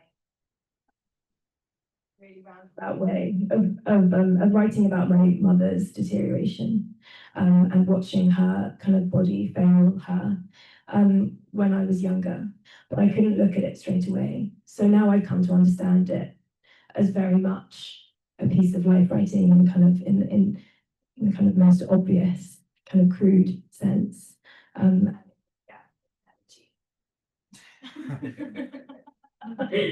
Yeah, I could just project. And yeah, and it is very much, and and there are lots of parts of it that are taken from things that grew from extracts that I read of my mother's diaries. But I felt cautious. It isn't my story to tell, and I felt nervous. Should I just project? You okay to share that microphone? Yeah. Take that one for some here. It doesn't reach him. Just use this. You just share. You just share. It's very dangerous, thinking too much about the kind of life writing when you are writing fiction, because it can often restrict you, and so much of writing is just listening and letting your characters lead the way. And I didn't want to write a kind of version of my mother or a version of me at 12 or whatever, because you can't replicate people. I took so many kind of like the essence of so much that she taught me, but they had to live as separate people, and I had to watch Leah die and then kind of look at the way that my mother had died, and see what that brought up, and then kind of mourn this character that I've created that wasn't her, and so sort of live it all over again in this really strange way, which is kind of so true to what elegy is, right? Like the subject of elegy kind of finds some way of living again and then has to die again in this different form. Yes, sorry. So I'm going to not follow this, so because you already talked about some of the things I was going to ask, but so I wanted to ask about like master and counter-analysis of cancer. So were you kind of aware of certain, like for example, in the family when you were going through the cancer experience, were there some kind of that you would call master or counter-analysis, and in the process of writing the book, can you sort of say something about how were you kind of trying to contest certain dominant narratives of cancer, or did you sort of think about that at all when you were writing? Yeah. Yes and no. I think there's so much about the kind of the writing of something like this, which is obviously from lived experience, where you don't know exactly what you're pushing against until you look back on the thing that you've made. And I see now that there was a lot of kind of joy and excitement and mystery that my mum tried to sort of inject into this idea of her illness when we were growing up. So this idea of like this, it was almost like this person had come to live in the house, and she had cancer from when I was about 1 till when I was 13, 14, and was kind of died when I was 14. And we would talk about, we would constantly quote, like even when I remember the kind of almost the first literary quote, the Peter Pan of death being an awfully big adventure. And I read so much about death in my even just in a kind of YA sense. There's a book called Elsewhere by Gabrielle Zevin, which I read when I was like 10, about this, this woman, this girl who dies and ages back, backwards in the afterlife. So there was lots of fear and negativity that was obviously surrounding us, within family members and schools and teachers, knowing that my mum was very sick. And so there was this kind of, the rebelling in against that was this like, let's embrace this with joy and glee. And let's also, I think there was this real sense of the power of shock, and like what it is to just be incredibly blunt and shocking and funny and weird about the stuff that's happening to your body, or the body of one of your family members. So I suppose there was like a kind of resistance against the gloom and the kind of the slightly more any kind of uptight. But I don't think I was fully aware of. I did lots of reading around, which kind of situated the story and the presentation of cancer in the book into more of a traditional kind of academic context, and read a lot of Sontag and all of that, and Audre Lorde, and just all the greats. But I think ultimately what we were pushing against most, and what I feel I've like tried to capture, is just that the kind of, yeah, that gleeful, kind of edgy, difficult, kind of radical. I don't know what it is. It's not optimism. It's a kind of just really looking at something and trying to turn it into like a creative and exciting and mysterious. It's like this, embracing the kind of wisdom of uncertainty. So what about then versus now? Does the narrative of cancer and your mother's death change in time? And what about once you've written its fiction? Did it change your memories or your experience? Yes, I think that's a fact. Yeah, a really interesting thing about just life writing in general, right? This idea that you can't really write about anything without the writing changing the thing itself. And so writing about one's life, one's family, one's experiences is actually an incredibly dangerous, strange, and quite risky thing to do. But so yeah, so I think it has. And I think it's definitely, I've been thinking about it a lot. I was thinking about it a lot with both of your presentations, and about the kind of, and how kind of conflicting it is for me not having been experienced cancer myself, having taken a lot of my mother's experiences and turned it into this thing, and the kind of how uncomfortable that can be in time. This idea of sort of claiming a story that was something you witnessed but wasn't necessarily yours, and your position within that, and this idea that there is something about the form of the novel specifically, maybe less so with like kind of poetry or even kind of like non-fiction or experimental kind of memoir forms, that really does kind of force a little bit more of a narrative shape. Like, I love structure as much as the book has lots of voices. It's incredibly structured. It has a real rise and fall. It crescendos like a piece of music. There's this kind of almost battle sequence at the end, which you realise isn't really a battle, and it's kind of about acceptance. But I think there's something about the kind of, there's some discomfort I now feel looking at something that is really shaped, which my mother, if you asked her about her experiences of those, that I'm sure that wasn't her experience of dying. It was me understanding it and making a work of fiction from it. So what you get is this kind of hall of mirrors of kind of uncanniness. And I think maybe the thing that's changed most is a kind of increasing discomfort at having made this thing with the blood of my mother. Yeah, I was going to ask about the diaries that you, so I've read from interviews that you used, your mother wrote a lot of like a daily diaries, and so you use them in the process. So what was that like, using those? What kind of role did they play, and did they really help you kind of inhabit the character of Leah, and how? Yeah. I think I was, again, for that very reason that I just said, I think I was cautious to not put anything too specific or like kind of use any of her writing, except for little fragments that felt important near the end. Like one of the last things is, there's something, when someone's dying, when you're watching someone, they become less capable of writing. So by the end, my mum, who was just ferocious diary, she like writer, she kept a diary basically. And it's an amazing thing to have. And if there's ever a testament for life writing, it's that you will leave behind this legacy. And I now feel like I've got to know her in this way that maybe I never would have if she had not written and still been alive. There's this strange, like, what writing does to the self and to the people that you love and that are reading you. But she wrote these fragments, and the last of her notebooks, like "Let It Snow" is something that she wrote because it was snowing, and I kind of put those little like details to like honor her. And there were a few things at the start, but I like the sense that she brought her cancer on herself, this kind of thing that she kind of rotated around, which is certainly the seed, from which the novel grew. But other than that, I think I needed to keep a distance from it, because the characters needed to grow and be themselves and lead me rather than me imposing anything on them. And when we're far enough into a project, they will just resist. If I tried to make Leah a bit more like Mum, or a bit more like, something that she kind of spat her out quite a lot, I found. so yeah, so there's this kind of strange, uncanny experience that you have. There's so many questions I would like to ask.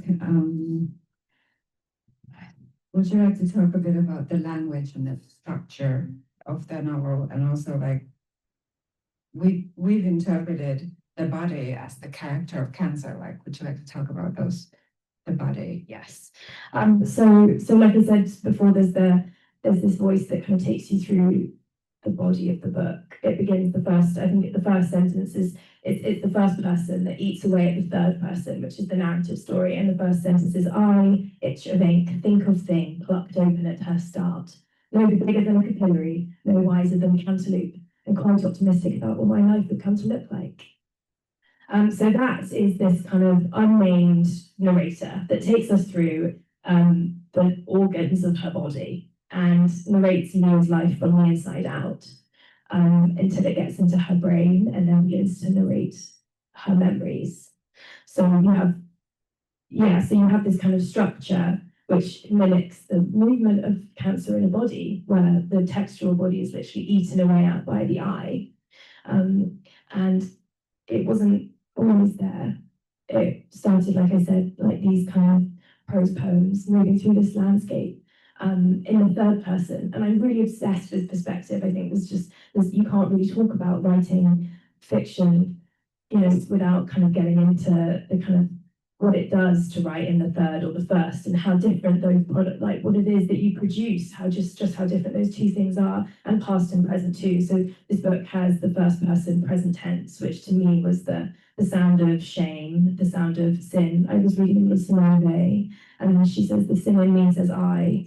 And it was this idea of like, what is this? What does it sound like? What is this thing that kind of, and it became less about trying to find a voice for cancer, but trying to have this kind of creative way of understanding what was happening to this woman's body, and was doing lots of research on the movement of cancer cells and the fact that they are just these hyperactive, scrappy, incredibly inventive copies of our own cells. They don't invade, they're not foreign, they're completely us. And so the kind of the conclusion of the book is that the eye is just Leah's eye. It's it's the kind of the worst of her, but the cancerous cell becomes a metaphor for the most kind of destructive parts of our human mind, and vice versa.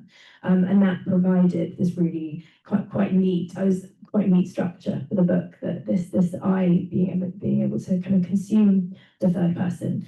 And I was really stuck. I was halfway through, and I had this story of this woman dying in her past. You move back, you see her whole life, and there's lots of religion in it.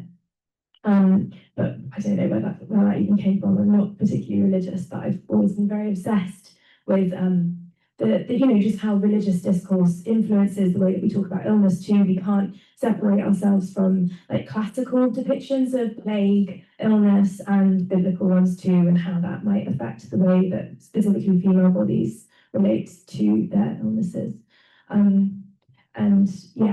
But I was struggling with this other thing that I needed to have, which was the inside voice. And then when I found that, when I went back to the beginning, about halfway through, I was like, where do you begin? Where do you begin? And it is I. It's got to be I. So the I like metastasizes, and language becomes a kind of, this very inventive, strange, destabilizing force in the book.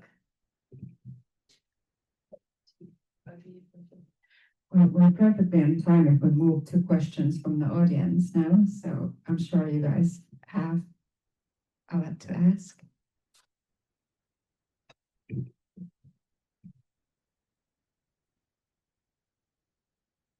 When you were reading from your book, you spoke about, from the writing perspective, how you sort of came home through the book. Could you speak a little to that? Yes. I suppose what I mean by I kind of came home was that, like I've been saying, that the way that this book started out was this very conceptual, very ambitious, large scale thing, and it kind of continues to be, continue to be that until there's this kind of this dissolving of the first person and Leah's body and self into this one distilled voice, and that's the last kind of 30 pages of the book. And I kind of wrote it all, just sort of crying, feeling so close to my mum and being faced with this thing that I kind of felt like I could avoid all the way through the process of fictionalizing and thinking quite academically, quite conceptually about this thing. And so it felt like a kind of coming home, like it wasn't really me. It was just it was a kind of communication. And it was, yeah, and I wrote it all kind of in one afternoon, the process of Leah, the main character, dying and her family being around her. And so much of it was true, like I read, We Bathed My Mother, like all of it had been, fiction basically up until that last bit where there was nothing that I could look at except for the way that my mum died and the way that we were so close to her when she did that.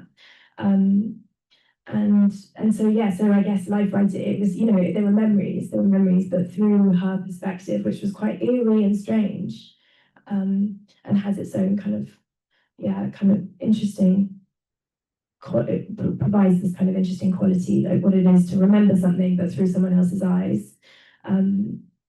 So yeah, so I suppose that's what I meant by coming home at the end.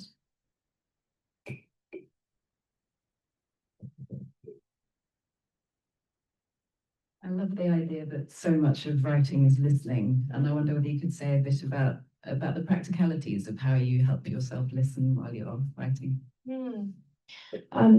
I think a lot of it comes down to planning and like it being actually something that I feel quite against early on in the process of writing fiction, and things don't reveal themselves until you've spent enough time with them, and that doesn't necessarily mean kind of like in the body of the plot that you're working within, but just walking across the road with them and just being like, who are these characters that I'm living with, and because character is plot, character is story, and so it has to come always from their associations, from their life, and the whole kind of Leah's whole religious background throughout the book, which becomes a big thing in her relationship with this very Christian mother, and how that impacts the way that she ends up relating to her body and her illness, just grew from being on a street with her, just writing, which is kind of how the novel begins, of her walking and seeing all these terrible things that were happening around her that weren't, like imagining kind of the worst of things, and feeling very guilty about that, feeling this kind of sin within her and feeling her kind of badness quite acutely. And it felt immediately that this was a person who'd grown up in a religious family. Like no one would feel it that viscerally unless they had this kind of strong moral sense that was kind of, and so that kind of, that's I suppose what I mean by listening, is that she then, that leads to the next, to the next narrative strand of the book. And yeah, there's so much that's not yours when you're writing fiction and inventing, and if you try and make it too yours, or you try and follow some kind of structure or plan or path that you've laid out for yourself and your characters, then you'll run into dead ends. And it's like this George Saunders quote, which is great, which is something like, if you set out to write a story about a dog that takes a shit, and you write a story about a dog that takes a shit, then you just written a story about the dog that takes a shit.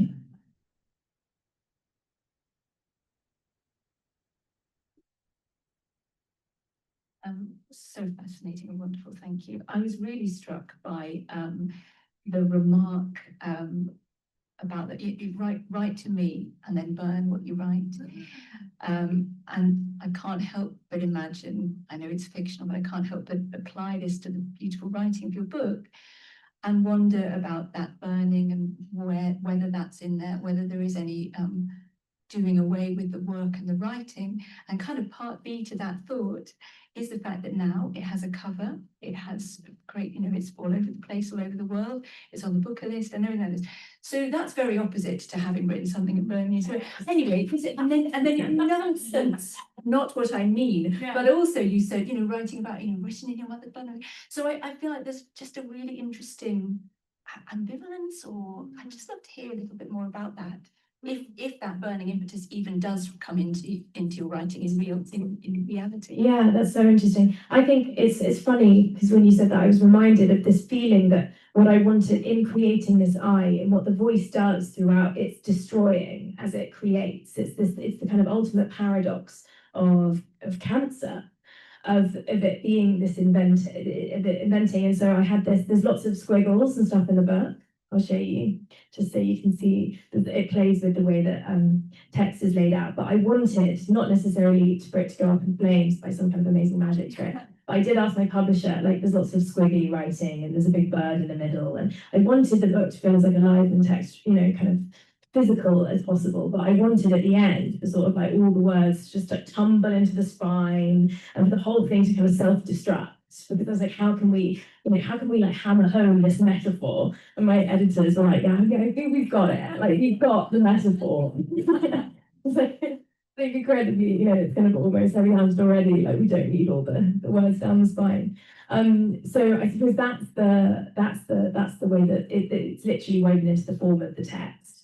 But I think I've just always been really interested in this idea that like writing is of no use to its writer once it's done, once it's written, and the reception of something, the kind of presentation of it actually is so different and has its own value, and some people are love that, but there's something about like that's not the same thing as the work itself. And it's an incredibly different self, really. The self that writes, the self that makes art, the self that takes a photograph, and the person that wants to then go and put that on a gallery wall. And I think that the better self is always that first. And we should be really cautious of the second self and should burn them. Yeah.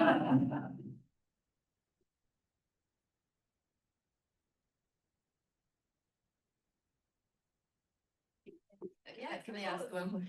So because we have loads of questions that we don't have time. So kind of following up, do you have any kind of literary kind of role models or somebody who was particularly important in terms of the style, this very experimental way of writing? Are there any specific ones that were important for you? Yeah. Yes, definitely. I mean, I kind of fell in love with literature through Woolf and T.S. Eliot and James Joyce, which is a really boring answer. But then I found at university, my first year of university, I found Anne Carson, who just like blew up kind of what everything was. And I was just like, oh my God. And so I kind of read everything that Anne Carson's ever written like a million times over. I like kind of secretly quote her, like plagiarize her so much in this book. And I came to Simone Weil through Anne Carson. I everyone that I love, I basically have come to through Anne Carson. I met her once at a literary event, and I went up to her like with my book, being like, and I was like, I just did my dissertation on you, and she just looked down and she was like, why would you do that? So Anne. And so you don't meet your heroes, but you must. But she, yeah, so definitely her, and then George Saunders, like I mentioned, I loved his Lincoln and the Bardo. These were all things that I was reading around the time of like beginning to think about the book. Max Porter's Grief is the Thing with Feathers was massive. He kind of puts French crisis grief in this really interesting way, and then made me think that I could write a book actually, because it was like Anne Carson's obviously got a very academic, but there's something about Max Porter's writing and which is so playful and accessible, and I'm just really interested in this idea of like telling a story in this really exciting, entertaining, funny, dark way, but also being kind of experimental with language. So the kind of, you can tell a story and you can experiment at the same time. They don't have to be set apart. You can have plot and like insanity. So yeah, so those were kind of main ones. I've sort of forgotten everyone now, but loads of people. Yeah. So are there any other, this one? Yeah.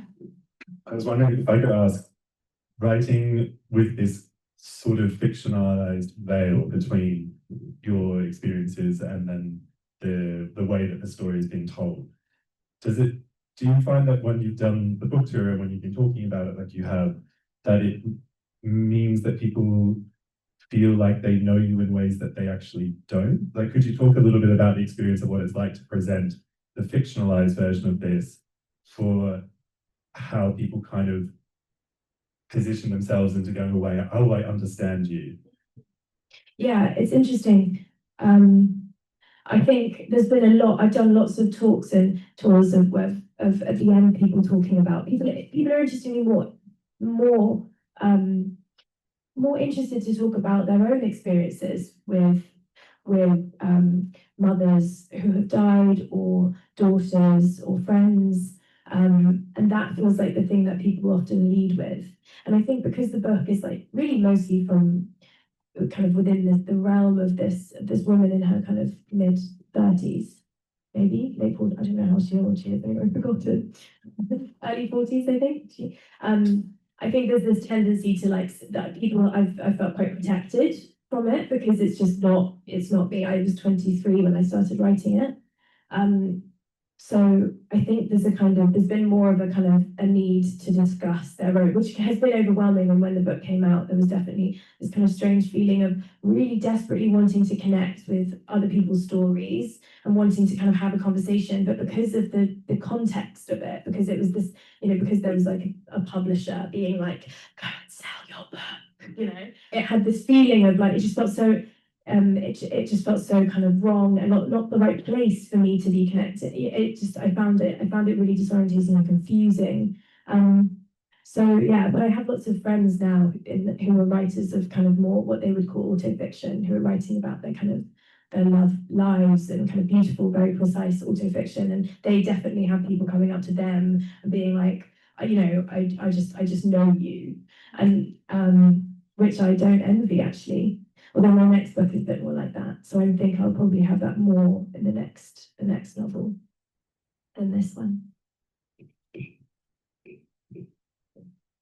Hello, we have a question from the participants on Zoom. So from Jacqueline, who asks, how was the book or writing received by the doctors who treated your mother or by those who've had cancer?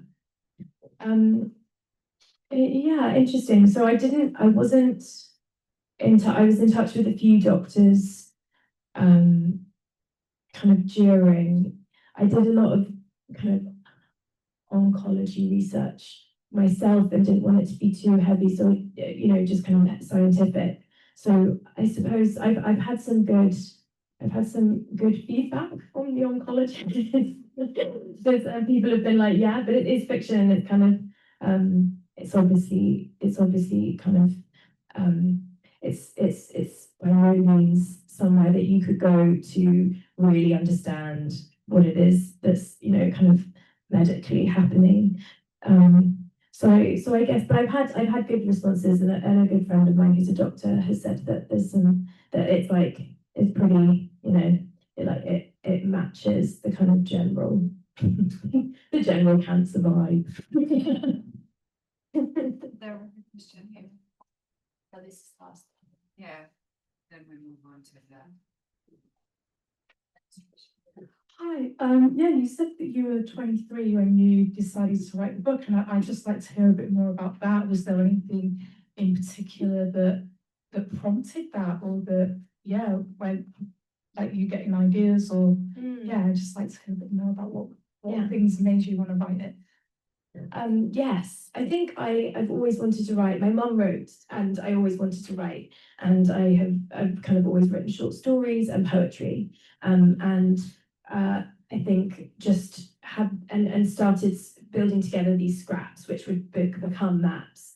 And just I think it was about 23, where I was like, this is going somewhere. When you feel that something is going somewhere, that it might be longer than previous projects have been. Like it kind of announces itself as this, like, I'm going to be with you for some time, and I'm gonna, it's going to take some time for you to work out what I am.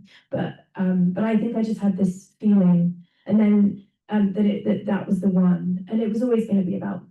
I think it was always going to end up being about my mother dying and a woman's body kind of deteriorating, and some kind of reworking of that story. So I think I was waiting for it when I was in my teens. I was like, I'm gonna be a novelist one day, and was sort of working towards it always. and had lots of little, I wrote this book called Flame when I was 9 and I like stitched it together so it looked more like a book. Sort of sat everyone down at kitchen table and was like, chapter 2, and they're like, not now.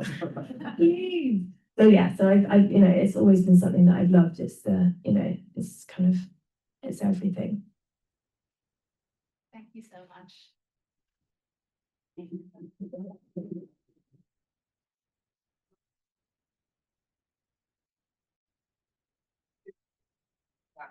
A lot longer, but we have to move on now to reading your book, to this shared reading experience and demonstration of the reading group model. So maybe you can participate. So now if you have your own pens, please get some pen and paper, and if you don't, we have papers here in the front, and we also have pens that you can grab. Actually, I think everyone's gonna get. And oh, yeah. It's also good, so get out and this is a little exercise now. But now So we have there's to get the- a paper and a photocopy of the text that we will read together. Not these. Yeah, actually, I'll take that to you. Yeah. Yeah, so please take 3 things. So empty paper, then the photocopy of the text, and also leave, empty leave here. And if you need a pen, we have a few. Do we have any more pens? Yes, yeah. Okay.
I guess there's very much just on the table.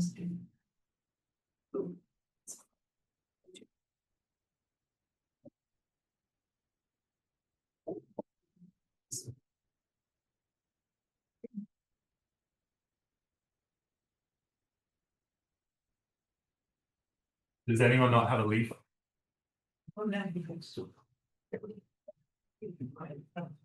Hands up for me. The leaves missing, down here, haven't. Thank you. I think. Leaves. And then do you all have an empty paper as well? Yeah, good. 2 leaves.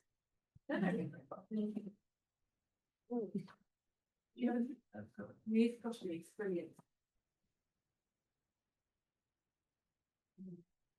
Okay, so I guess we can start. So this is to demonstrate to you what a narrative agency reading group session would be like. But because usually we have about a 2 or 2.5 hours for the whole thing, so we are not doing now what in a kind of condensed form. But we still hope that this is a kind of moment to we can pause a little bit during this. We have a full day today, so this is a kind of moment also for kind of yourself to kind of stop a little bit and kind of also stop kind of pause to kind of reflect a bit how you are feeling in your body right now. So we can all just breathe, take a deep breath, and sort of feel how the breath feels in the body and how our feet feel against the ground, and sort of try to sort of stop.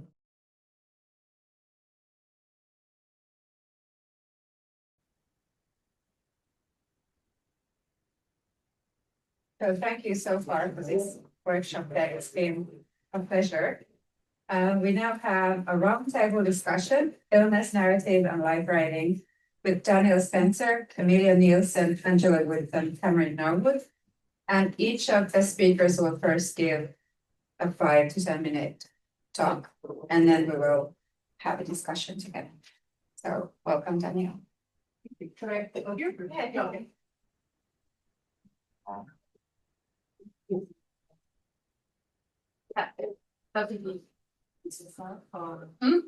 I introduce myself?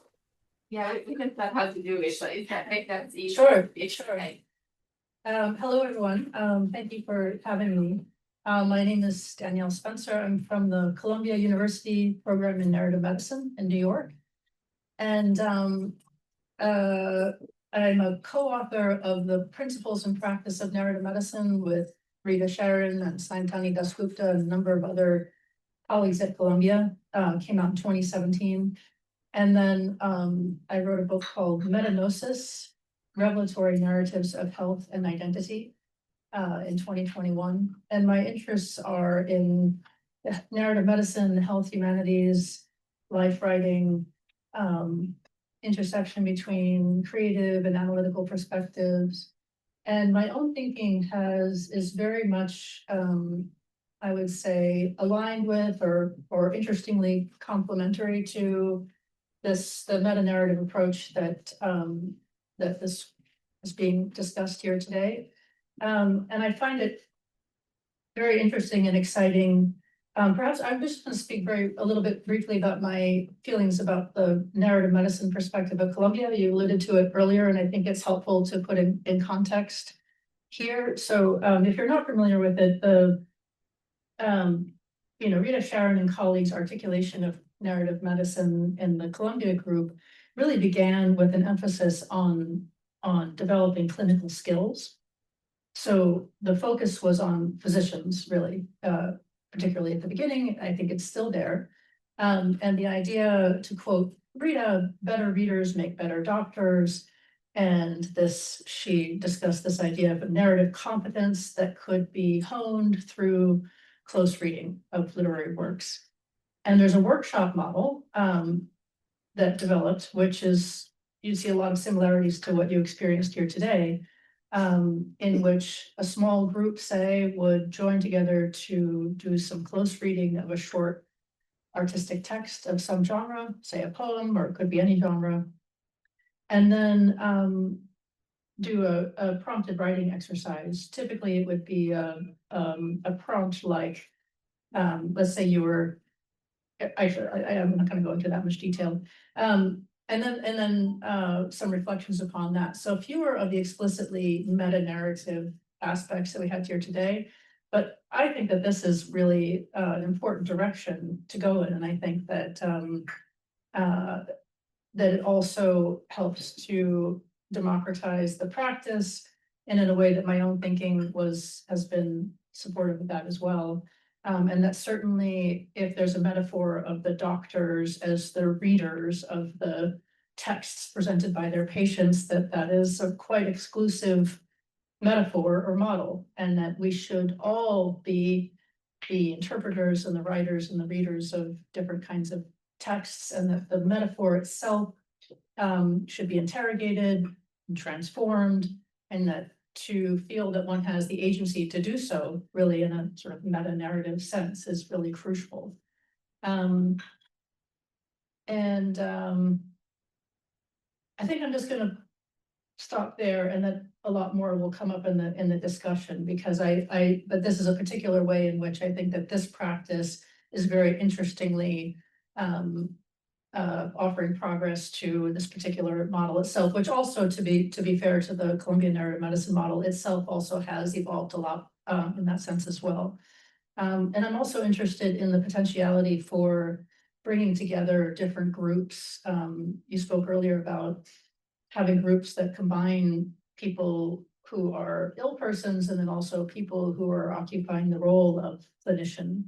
And I think that's very challenging and interesting, and interested in looking at that further. I know that sometimes those attempts are, there have been attempts from, for example, graduates of our program, and sometimes they work and sometimes they don't work.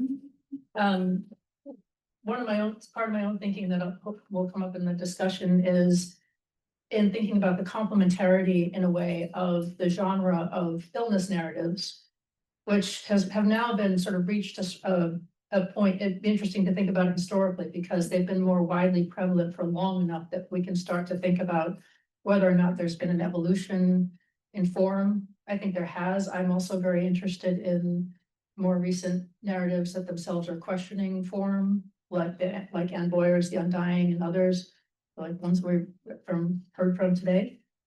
The complementarity between that act of saying, I'm an ill person, I'm going to write my own narrative, it can be empowering, hopefully.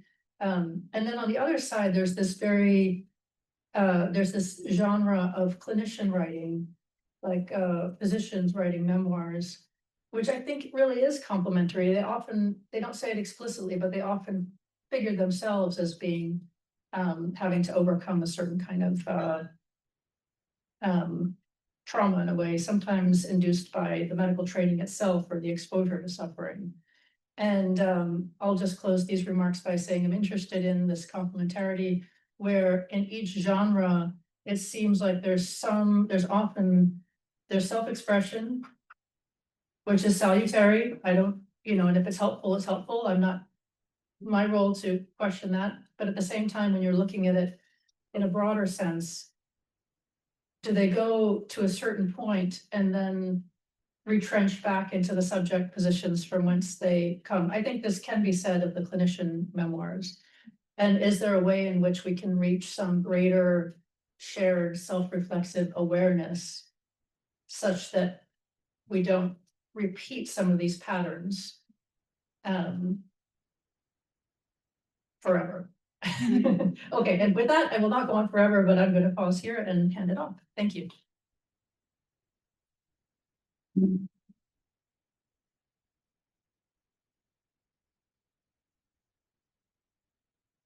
We're going in order as we appear here, which is great. And the remarks I prepared also introduce myself a little. I'm Amelia Nielsen. I teach at York University, which is in Toronto, Canada. I met other Canadians here from my home province of British Columbia. And I started my academic journey as a writer in a department of fine art, which is not always how writing is taught. Often writing is associated with English programs. And that was not the case at the University of Victoria, where instead our creative writing was housed with theater and visual art over on the far edges of campus. I'm not sure why. We actually were outside of the ring road that enclosed the campus. But that distance actually was great for me as a poet and someone who was majoring in poetry. So if you come from families that say the dreaded phrase, what are you going to do with that? You can say people do very impractical degrees that have enormous practicality later, because I think university life and learning is one of the most practical things that we can do, lifelong learning. And so from there, I studied narrative in different forms and through interdisciplinary means. So 15 years ago now, I was invited to participate as a graduate student in a large-scale qualitative research project specifically on LGBTQ experiences of cancer, which was housed in Canada. It was the first pan-Canada project on LGBTQ cancer experiences very specifically. And that project later became known as Cancer's Margins, again, on the margins of knowledge and experience circulating through the public sphere. And as part of that project, I proposed to write a dissertation on published breast cancer narratives, so narratives that were already in public circulation. And when I proposed to do that, I illustrated how very little I knew because I first encountered the sheer volume of those stories that were already published and in public circulation. So at that time, again, decade and a half ago now, we already know about the so-called story, which Hannah's already spoken to. This had already been identified and was identified as being restrictive in particular ways. This story, which Judy Siegel, a specialist in the rhetoric of health and medicine, identified, said the story went something along the lines of, as we've heard previously, found a lump and was scared, went to the doctor and received bad news, but stayed positive through the various difficult treatments. And now, as a survivor, I'm even better than before. But Siegel's response was quite strident. She said that such narratives can do little more than contribute to agnotology, the cultural production of knowledge, cultural production of ignorance. That's a Freudian slip if there ever was one. Because I took the opposite stance and said, well, at first I just thought on a visceral level, this didn't seem to quite work for me. As much as I was schooled very much in the critique realm, it didn't quite ring true that these stories could do little more than simply create ignorance. So I understand today that in taking on such an oppositional argument, it's perhaps foolish, especially because Professor Siegel was a senior professor at my own home university, and she actually took my provocation with quite a bit of grace, but I felt as though arguing against that idea was both personally and politically important to me. So taking that nugget, what I argued for, in part in what would later become my first scholarly book, Disrupting Breast Cancer Narratives, Stories of Rage and Repair, in part I argued for a sheer proliferation of more stories. Even though I already didn't have a handle on how many stories there were, my first sort of instinct was that rather than restrict the various types of narratives about breast cancer that might be out there, perhaps instead our sort of stance should be to encourage the flourishing of such stories, rather than preempt these stories through critique based on their personal attributes, or even what we might just call their generic sameness. Instead, if we really call for the proliferation of such stories, we might be able to actually identify how cultural and social forces work to restrict various kind of complicated and obvious ways what kind of life stories can be told about cancer, breast cancer very specifically. And a lot has changed since then, but that's where I started. And I'd actually assert that today, this, to a certain degree, remains as true. We need examples of life writing that sit aside clinical frames, that do the hard work of countering popular, simplistic, harmful stories of complex experiences, of complex cancer experiences. And when I reflect on the kinds of narratives that have been written, shared, circulated, and published just in the last decade, it seems to me that there's even more of a diversity in play, not only where patient experience is concerned and shared publicly, but also more of a diverse complexity. We're grappling with the range of emotional and personal circumstances that coexist in the day-to-day with cancer diagnosis and treatment.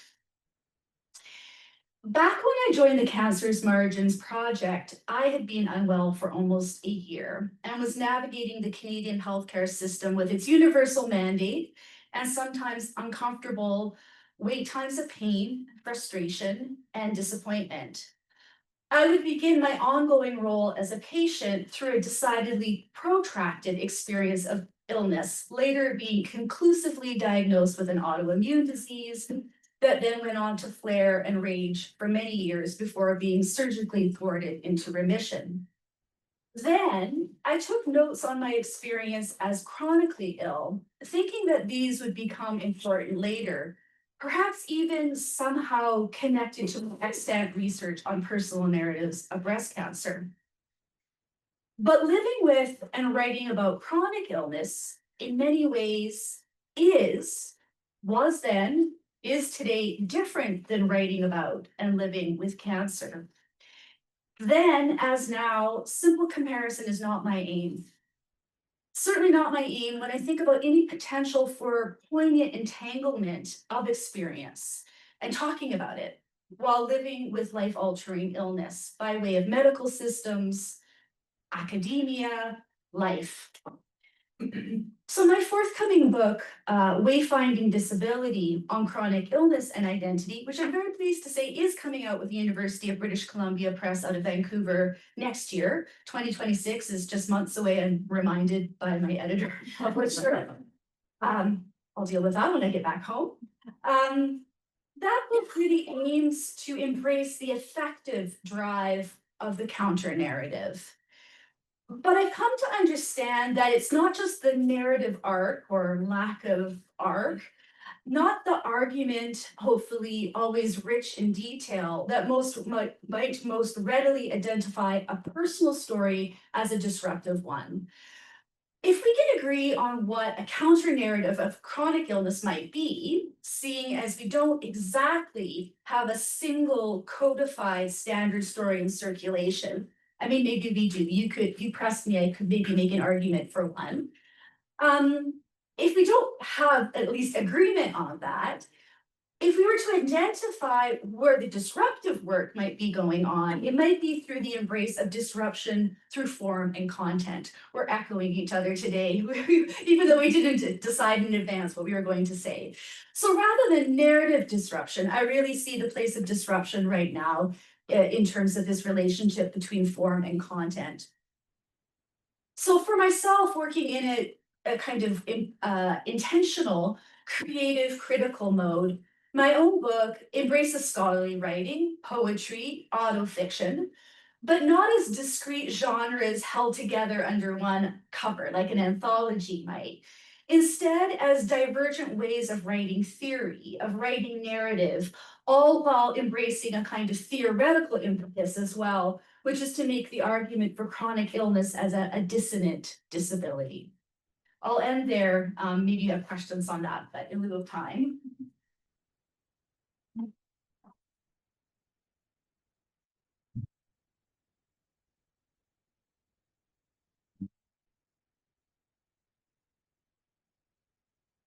Hello everyone, can you hear me okay? It's shorter. My name is Angela Woods. I'm a Professor of Medical Humanities at Durham University and the Director of the Discovery Research Platform for Medical Humanities. And I'm here having had a long-standing interest in narrative and illness narrative as it works within this field. I'm still engaged with an article that I wrote back in 2011 on the limits of narrative provocations for the medical humanities. And I'm drawn back to that because I've got a new project that's emerging, so forgive me in advance for the not necessarily coherent thoughts that will follow on AI and health narrative, which is, to my mind, incredibly urgent and compulsive topic that I note is not one that we've covered so far. So I want to start with a question, which is who is listening? Who is listening to counter narratives and how can they be heard? And I wanted in this context and with her permission to share with you the narrative of a friend of mine. Her name is Joan. She is a pensions lawyer and she is midway through. I don't know why I think it's important that she's a pensions lawyer, but it might is. You'll find out why. She's written a zine that is intended, there's one copy of it that she's photographed. It's intended for circulation for other women who are, as she is, going through breast cancer and through some quite complex processes with breast cancer. And the zine is called Joan's Fucking Cancer. And chapter 2, you can see it here on my phone, is called Hell or Help is Other People. And I'll just read you a small excerpt. Some people will, without malice, try to help in ways that are ultimately unhelpful. They will strip mine your suffering like distant anthropologists and have no idea why this is upsetting. They will offer no part of their own lives, their own view on the situation, essentially treating your lack of well-being like a Netflix special to be passively regarded. These people may drift away when you recover or become much more interested in interacting with you, but you will not forget the feeling of being under the microscope. Other people will tell long and meandering stories which are ultimately terrifying and disheartening. I assume this is in an attempt to connect with your client. Ignore these people and their stories. As with investments, former performances of cancer do not indicate the performance of yours. It's a zine, it's handwritten, it's intended one person to another, it's written for the second person, and it is talking about the challenges of being heard and the challenges of those interactions that happen with people that you love, people that you are getting to know, people who otherwise end up becoming part of and testing out part of your cancer narrative. Joan is in many ways incredibly privileged. She hasn't got huge challenges financially and in other ways to contend with. She has, as was described earlier, this sense of having certain kinds of affordances to look at the dimension of existential predicament that she is in. But it strikes me that in the era that we are now, not all people are perhaps so fortunate, and indeed it's not necessarily a question only of being fortunate or unfortunate in economic terms or in other ways, but that people faced with that challenge of who will listen will turn to ChatGPT. Already are turning to ChatGPT, not necessarily to, like medically codified therapists, bot therapists, but simply to very easily, freely accessible forms of AI. It's really easy, I think, to get drawn into an immediately simplistic knee-jerk reaction, which is like, oh my God, that's terrible. And I was really interested in last month, as it was happening, to go to a seminar from the European Society for Narrative Medicine, where they decided that the question that they had was, could AI actually be an ally in narrative medicine? Is AI capable of doing what narrative medicine does with respect to offering empathy, being attentive listeners, and so on and so forth? So they did a study where they gave, long story short, they took 4 different AI systems, Gemini, Copilot, ChatGPT, and DeepSeek, which is the one made in China, one of the ones made in China. And one of the elements of the study was to offer 500-word narratives to these 4 different AI systems and to look at what these AIs came back with. I don't have time to read out the kind of lengthy quotations, but the conclusion of the study was that there were pronounced differences in how these systems responded to identical prompts. And so ChatGPT immediately had the reaction that this was a narrative and immediately offers editorial advice saying, would you like to shape this narrative for use with your clinician? I can emphasize these symptoms. For your support group, I can emphasize the emotional dimension. For your friends, I can emphasize this direction. Which editorial direction do we want to go? Like, let's go. And very much looking at it as a narrative production. And in the contrasting case, DeepSeek had a response that was, I'm just going to find it, hang on. I did have this written down because it is just, still blows my mind. The DeepSeek response ends with, starts actually with, you're allowed to rage at the unfairness of this.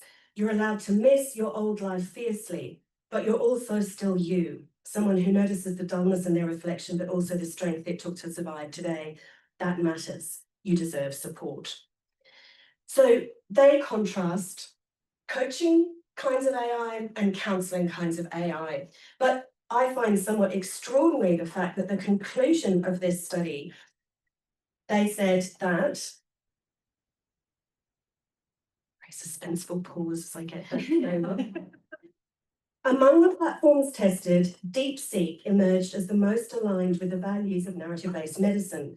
Its responses demonstrated empathy, attentiveness, and an ability to center the patient's voice, making it the most suitable tool for those seeking to incorporate AI into narrative-centered healthcare practices. To my mind, this bakes in so many assumptions that we absolutely need to interrogate it. The idea that an AI system can be empathetic, the idea that an AI system has a mindset, that the AI system is listening. But these systems are developed very purposefully to be charismatic, to be characterful, and as is just becoming more and more revealed through particularly empirical studies, incredibly sycophantic. So sycophancy is built into these systems to drive engagement, and that engagement reinforces the sycophancy, and particularly the social sycophancy. There's empirical studies showing AI is 50% more likely than humans to affirm your own perspectives and behavior in ways that are a function of an algorithm. They're not actually any kind of intrinsic honoring or listening or acknowledging of your experiences. And yet, they can be potentially very powerful.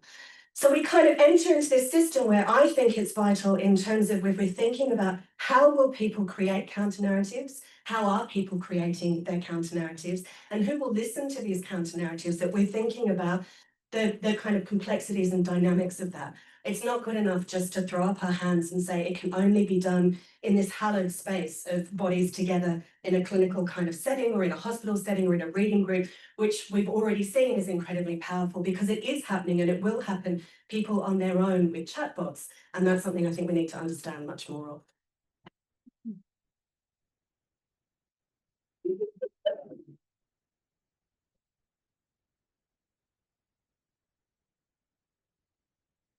No, I think we're good height.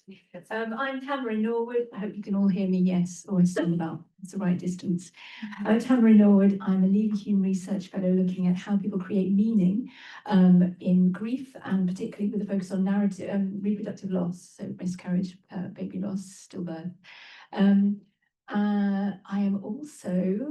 I have just this year delighted to be an honorary fellow at the Durham Institute of Medical Humanities and an affiliate scholar at the Turku.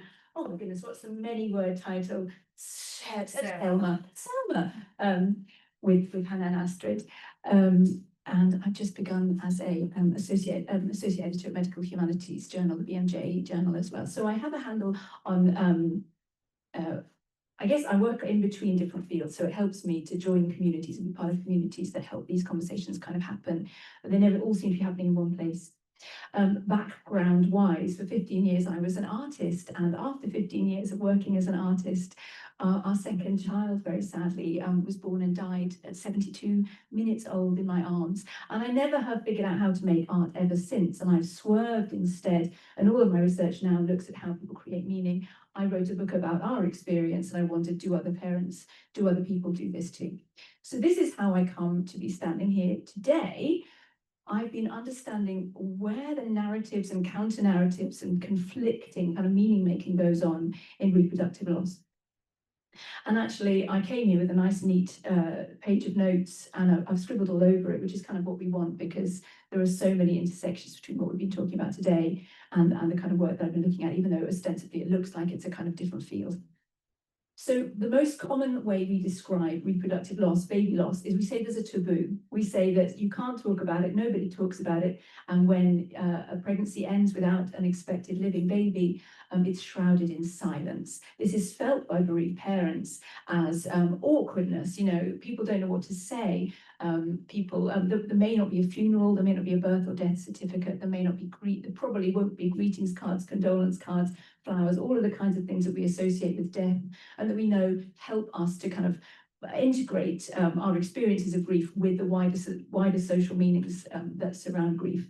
So we could describe this as a kind of canonical narrative, a kind of master narrative of reproductive loss. It's a taboo, it's silenced. And this is strongly felt and described by baby loss support organisations and the people that they support. Meanwhile, actually, you do really hear quite a lot increasingly about reproductive loss in the media. You hear celebrity stories and actually a lot of scholars have begun to argue, well, this isn't really a taboo at all anymore in the true sense of the word. So we're maybe not having a taboo, we're maybe having a taboo. So what's going on? And I think this is where all the discussion of counter-narratives comes in. It seems to be that perhaps a kind of appetite for breaking the silence and breaking the stigma by sharing stories is being kind of sated by public stories that are perhaps palatable, perhaps follow certain another kind of master narrative, actually, another kind of canonical narrative. And this narrative is, I think, we might say, a much wanted baby has died, leaving behind grieving parents. Those parents, their grief is further disenfranchised by the fact that there is this taboo. And crucially, the taboo can be broken by sharing stories and breaking the silence. And I think that's a kind of, I don't want to call it a counter narrative, actually, because you might imagine the taboo is one narrative and then it is the counter narrative. This is itself, I think, a canonical narrative of its own, because what it does is it overlooks the massive diversity in people's experiences of reproductive loss, which range from relief, indifference, extreme complexity, every kind of, permutation of pregnancy, and its losses that you could imagine. Grief is by no means the only possible outcome. And also the kinds of grief narratives that we hear tend to be I think the thing I'm trying to say is that disenfranchisement around reproductive loss tends to follow the kinds of lines of disenfranchisement that we see in wider society. Support organisations overwhelmingly, there are barriers to inclusion. White middle-class women like myself are the people who are welcomed in and experience no barriers to support, and we are actually the group least likely to experience reproductive loss or maternal death. And you can imagine the kinds of silences that are experienced and perpetuated by the pushing, the kind of unwitting pushing of this kind of additional canonical narrative. So there's a lot going on, and I think there is another kind of factor that needs to be brought in, which is a really vital project that we need to be engaged in, which is reproductive justice, and the fact that actually there really is a lot at stake in emphasizing the personhood of the fetus, which is exactly what many bereaved people want to do. They want to say, look, I know it was only 12 weeks, but it was my baby, so we've got to call it a baby. And if you don't call it a baby, then you're further disenfranchising my grief. And on the other hand, this very language can have really detrimental effects for a reproductive justice agenda, which we see all over the scholarship. I'm worried about using this language because we are ceding ground to the other side, and this is the kind of terminology we use. And so I want to conclude just with this crucial point of there is a lot at stake, and what if I want to look to the future of where we can go, I think what we talked about already, I've heard the ideas of proliferation, and actually the very exercise that we did today, very often the silences and censorship and the self-censorship that goes on around reproductive loss are about worrying about testing out uncomfortable experiences and feelings and responses because of a need to preempt where this might go politically. And actually, the unfortunate thing is that this actually further entrenches this sense of two sides. And so you do have really interesting interrogations of terminology and positions, but very often they are presented only at the point at which they've been reintegrated into what I'm reluctant, but we might call a kind of canonical or entrenched positionality. And so I would like to see us listen. We need to listen to more stories. We need to listen to different stories, a diversity of stories, but we also, I firmly believe, need to listen to stories differently. And this is where me coming back from a background of fine art comes in. I know as an artist that when you really want to break new ground, when you want to really create, you actually do it blindly. You don't know where you're going with an idea. You don't know where you're going with the clay you're holding in your hand. You're moving forward without knowing, only on the basis of a close embodied or some kind of tactile or in close contact connection with the matter at hand. And I think that we need to perhaps be learning a little bit more from that creeping our way. And I think that is kind of where I want to go with that.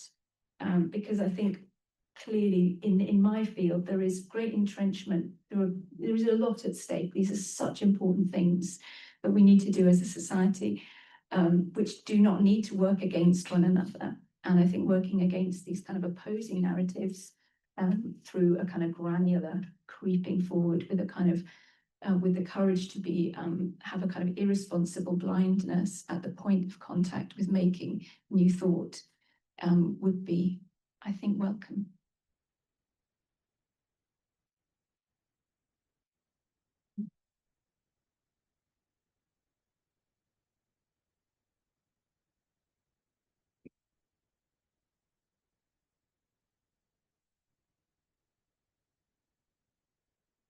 Thank you so much to all of you. So thought-provoking and interesting perspectives. So yeah, I think we can also, so we have some questions that we have been thinking beforehand, and we can also sort of move to different directions that you can also sort of infuse questions. And also my first question I kind of now feel is it like too kind of general, but I was going to ask if how you think about the role of narratives in relation to articulating different illness narratives. So in what ways can narratives be kind of enabling, and in what ways hindering in the articulation of different, you were kind of addressing the kind of really quite different kinds of illness narratives and kind of narratives of vulnerability and loss. Is there something you would like to say now in kind of response to each other, or the kind of general themes of the workshop? So how do you see the kind of role of narratives in relation to your own work? You kind of addressed that already, but is there something you want to kind of add? Yeah. Well, perhaps I can connect it to one of the themes from earlier in the day, which you brought up a number of times, of an awareness of how narrative agency itself can, of course, be empowering, but also an awareness of how attenuated it can be and situated within within the structures that we live in, and right. And so we can have a workshop, and that can be lovely, but then to what extent, what are the limitations as well? And I mean, I think I come from a similar tradition in the sense that, sort of as a Foucauldian, it's through the awareness of these constraining structures that we can see where, just press play on the tape. Yeah, so everybody's nodding, or groaning. But one of the things that I've been thinking about, because also related to this meta-narrative awareness, I feel like we're in an era, and I'm curious to hear other people's thoughts here, that we're in an era where meta-narrative has really gone mainstream. If you think about cultural productions that even 10 or 15 years ago would have been art house cinema, but now everything everywhere all at once, and it just multiverses. There's something that's in the air where we're, or the Marvel universe, the comic book films that are this juggernaut series, at least in the US. And it gets very, very meta, like the Deadpool series, this notion that, the self, and of course, metafiction's been around for a long time, it's been in various genres, but I just feel like it's there in this sense of like an awareness of that you have a particular narrative frame, and then there are all these metaleptic shifts. And then you're going to talk about the corporations, Disney, who owns the Marvel Cinematic Universe, forgive me for this brand, but that then like informs the production of the film itself. You know what I mean? Like the layers that are, and then the comic book is there inside the movie, and we're all so self-aware, and we're so self-knowing, and so there's a layer within the narrative frame of the film, but then there's also more of an awareness of the layers without, on the outside of it, and to make these jokes about, or to bring that in. And so to connect it to healthcare narrative, this kind of meta-narrative awareness of the structures that subtend, but also constrain and enable the kind of stories that we're able to tell, and what effect that they might have. And so in the clinical space, we can have a narrative medicine workshop or whatever kind of meta-narrative reading workshop, and then is the electronic medical record, is that form going to change? Who's going to get to be a part of that? What are the meta-narrative, what are the kind of broader narrative structures of the system within which we have to function? And so to bring it back around, in a sense, this question of narrative agency, both enabling but also constraining, because sometimes it can feel really defeating to realize that, just how constrained we are. But is there also some greater awareness of those different levels of narrative and the way that they interact? Thank you. Pass it down. So much to reflect on there, and I think it's kind of an exciting moment, the narrative moment, if only to tell public stories differently. But yes, they sort of become the same as they try to be different. In some ways it's so tricky, but it's also so simplistic when I think about, or maybe simple is a better word for it. We have this co-opting of the narrative urge, I guess. We can see this, and I'm sure any of our national cancer agencies will now have a tab that says, tell your story. And that sits alongside the other public messaging, which often are instructing us how to tell that story and what story is actually welcome in terms of the literature, which can often be oriented in a very particular way. Maybe I should only talk about the Canadian Cancer Society, but I mean, it was only very recently that there was even a tab about cancer prevention or cancer in the environment. Instead, it was very much the dominant narrative of you can control your cancer risk through lifestyle factors. We know now that is really not true, aside from, say, reducing smoking, quitting smoking if you smoke. Everything else is well outside our realm of control. So that tell your story is kind of glib. It's like, okay, in the 500-word text box or whatever, I'm to do this and this goes where. But yet, on the other hand, when I think about the sort of simplicity of there is a truism of us, all of us having stories, all of us wanting to share our stories and having room, space, time to do so, great. But any writer will know that when you start with an idea, someone's going to tell you there are no new ideas under the sun. There are no new narratives. Instead, it's going to be that nugget, that kernel, that voice, that perspective that you're going to bring that's going to make it new. And I just have to live with that tension, like be okay with the tension, that there's sameness, there's the kind of generic sameness. Many of the stories we aspire to tell, perhaps that are different, that are provocative, disruptive, counter narratives won't amount to that. And yet the process of doing for many will be just fine. And so we use stories differently, right? The story is used, or the narrative is used differently in a support group than, say, in a graduate thesis or a published book. They have different lives.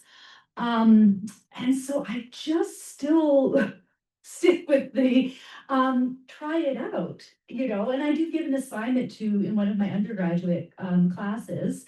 It's a health humanities class, and it is write a personal narrative of illness. And I don't do it for a therapeutic urge. I'm not able to, do anything about that. And I also say you don't have to share anything that you don't want to share. I actually don't really want to read personal details, but the prompt is to get you to think about the choices you're going to make in order to write that story, because you're going to have to make certain choices. You're going to have to learn, you're going to have to leave certain things out and include things.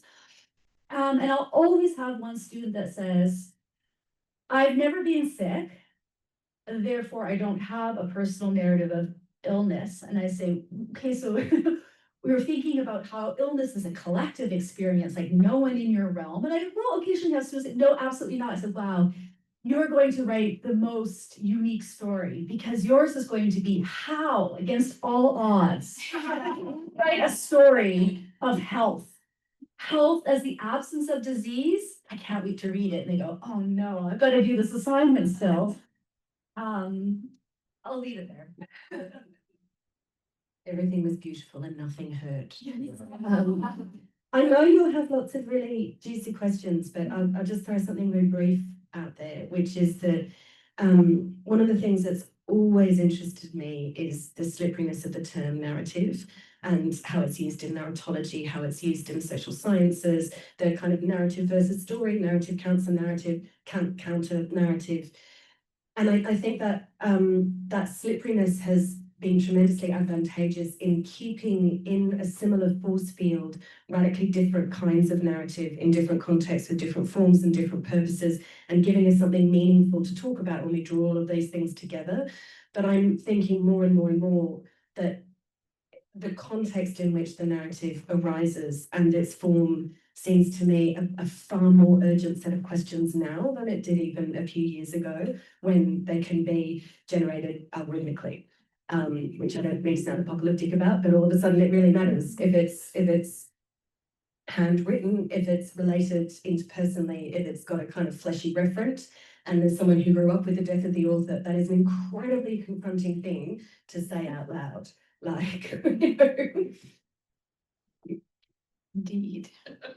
But also what it makes me think about is kind of the dialogic exchange of telling a story, because I think very often when we come up, I'm thinking about the sharp bits of a story, you know, the bits that feel like, oh, do I really say this? Am I going to say this out loud? Or when you hear somebody's story, you think, oh God, I'm not going to ask about that, or I'm going to kind of give sort of awkwardness feedback to that, whether we do it consciously or not. And actually, of course, that depends upon the dialogue happening. It depends on who's listening. It is very different on the page compared to, you know, speaking in person. And often when we talk about these kind of how we tell our stories, it can be in social situations, very informal situations, where actually the feedback is fibrously minute and accurate. You know, little tiny senses you get about what you're saying.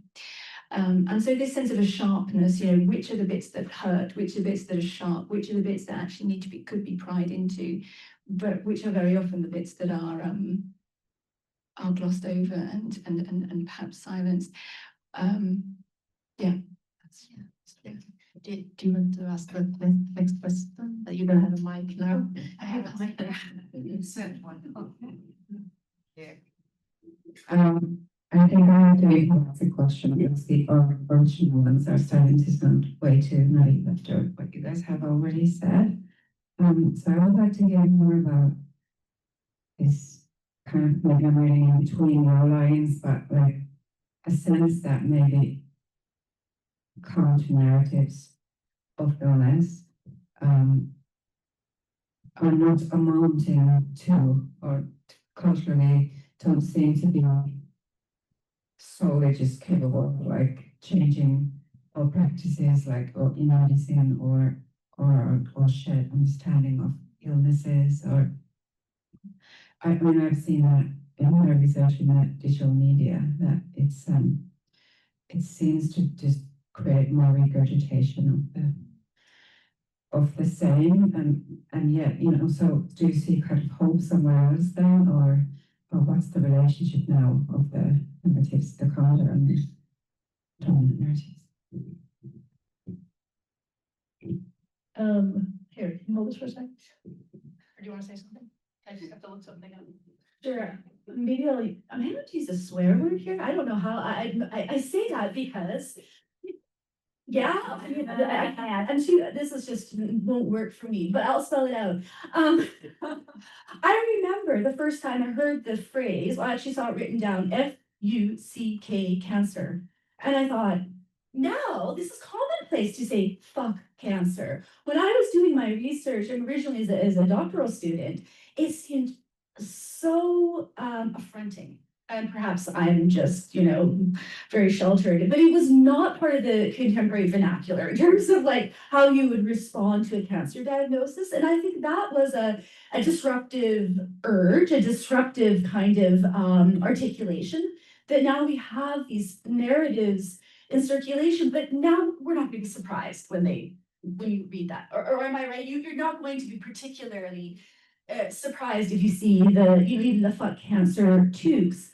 It was certainly the first time affronting. It was disruptive, but that doesn't mean that same performance or that that gesture continues to do that kind of work, right? And so in terms of a counter narrative, yes, we need them, but we don't live in a binary of narratives, that there's only these master narratives or canonical narratives, and there's only counter narratives. There's so much slippage between the two categories, so much so the counter narratives, you know, that once were perhaps countering this, you know, toxic positivity. That phrase wasn't around at the time. The feeling was there. Now those have been kind of co-opted into contemporary plot lines on television, right? It's not particularly surprising. So then what's next? Yes, and sort of.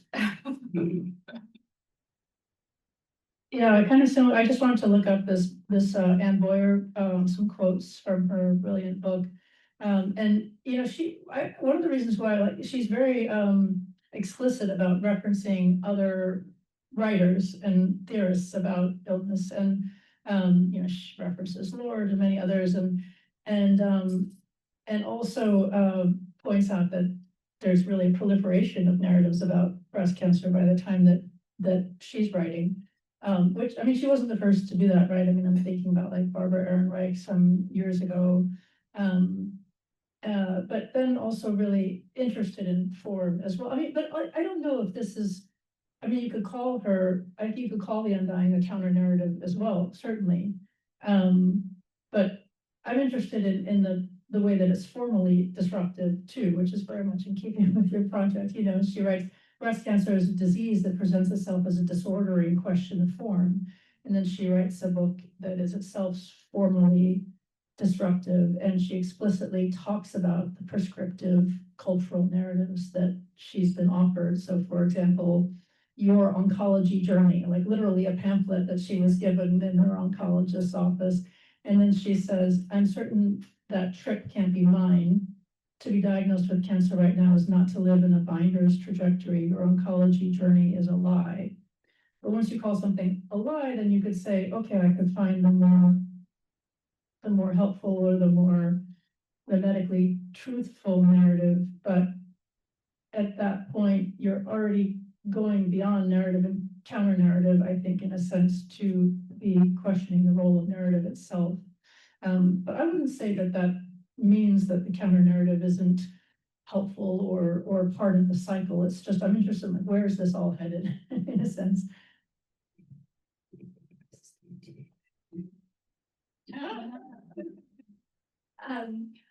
So I feel really conscious that I'm kind of working in a slightly different field, and my kind of analogies and my references come from reproductive loss. But I wonder how much I'm thinking about identity work, you know, and the work that we have to do to kind of repair our identity in terms, and I think in cancer it might often be, but I was living healthily, I didn't deserve this, this isn't a moral judgment on my life. And in miscarriage, women basically say the same thing. They say, but I didn't smoke, I didn't deserve this, isn't, you know, so a lot of the kind of narratives that people tell to it's actually identity work bundled in with the story, you know. So I actually have a survey out at the moment that is gathering people's how people create symbols and meanings and rituals and things around reproductive loss.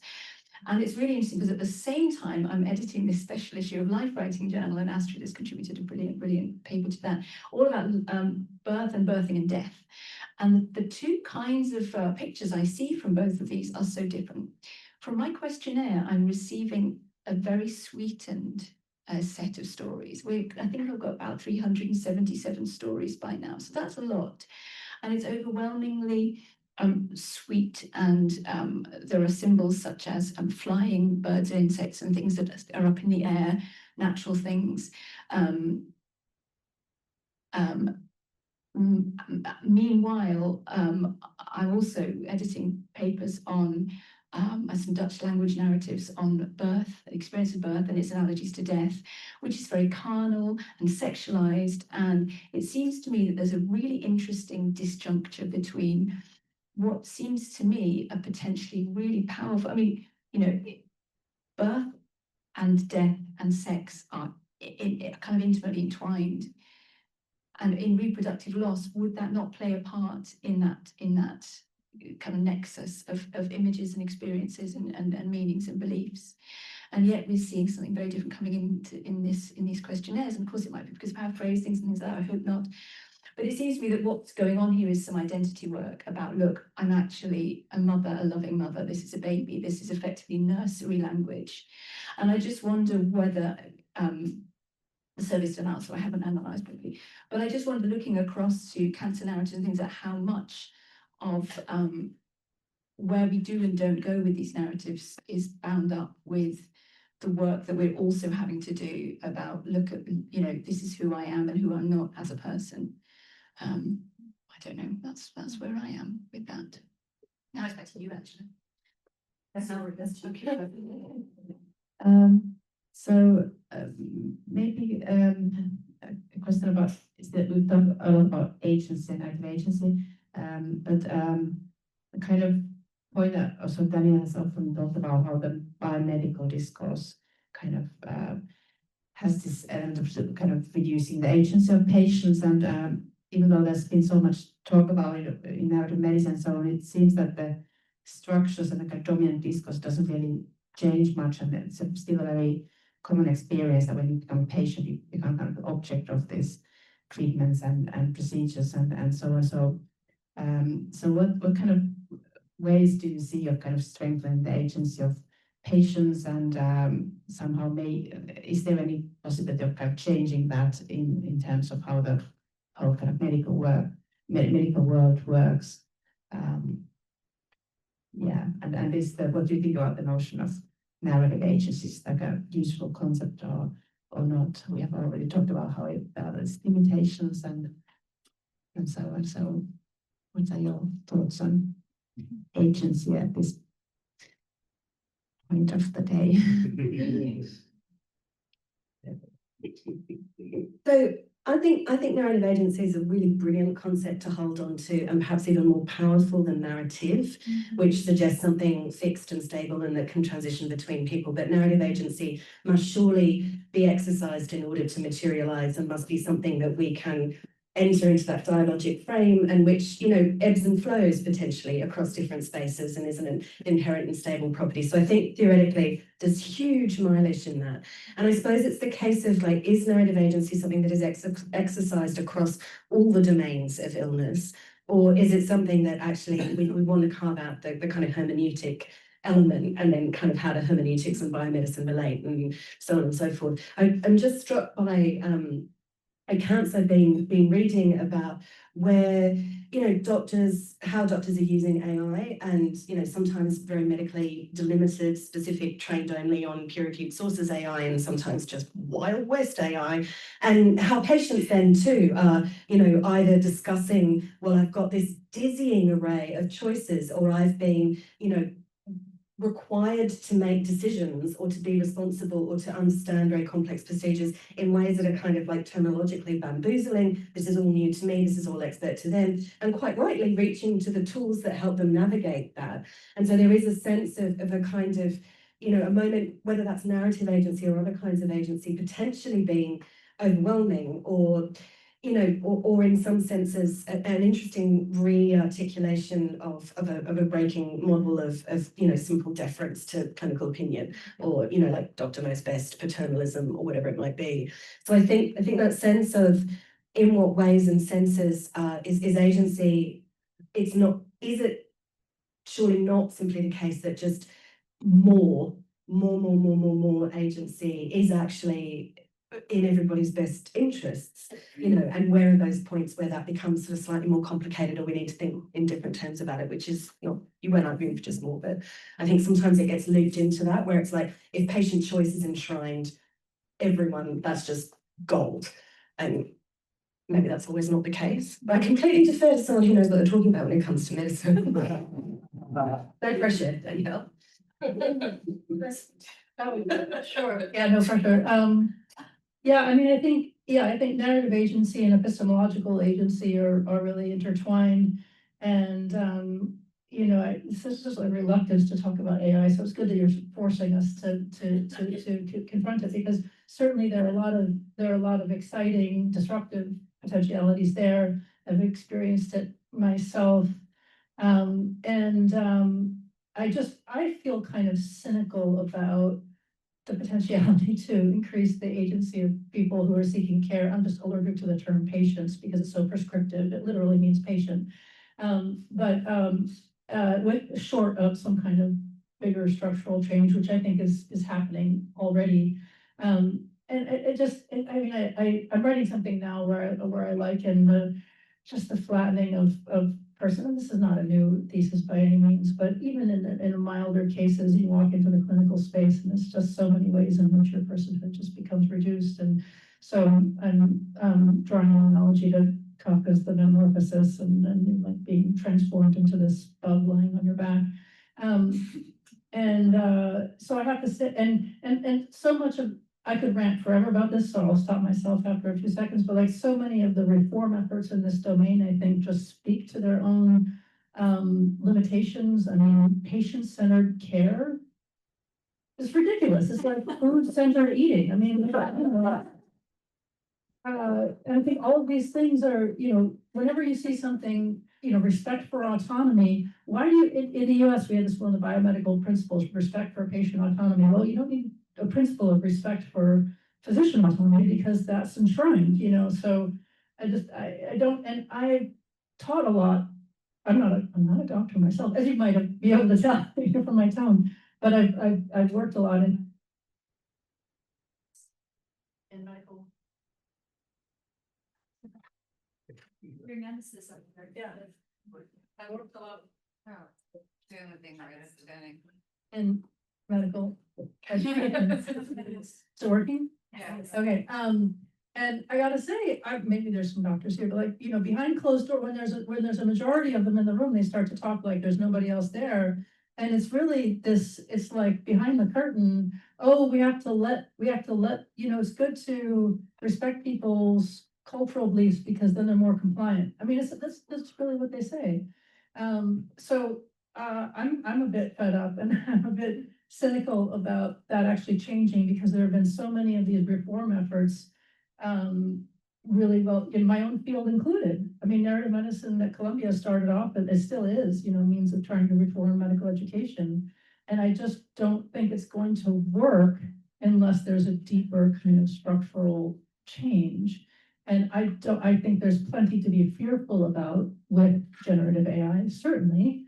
And at the same time, I also find it exciting that it's destabilizing to knowledge.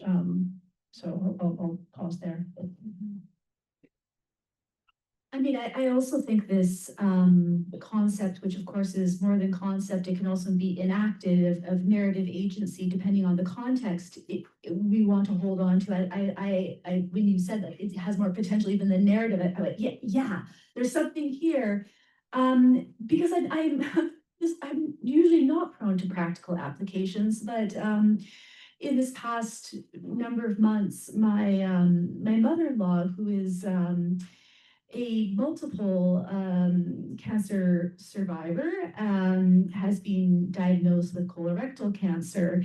And when she was in her 30s, before I knew her as a very young person with breast cancer, now as someone in their late 70s with colorectal cancer, she's describing with frustration, though she doesn't raise her voice, about her experience in the clinical space where the structural force of ageism seems to play very large as she attempts to describe to her doctor and her oncologist not only her enormous wealth of experience, if you could call it a wealth of experience, that she has been through cancer treatment not once, not twice before, 3 times before, and now with this new cancer diagnosis, that there are a lot of things that she knows about herself, about her reactions to medications, about her experience of surgery, etc., and feeling very diminished, almost dismissed, that she couldn't know all that. And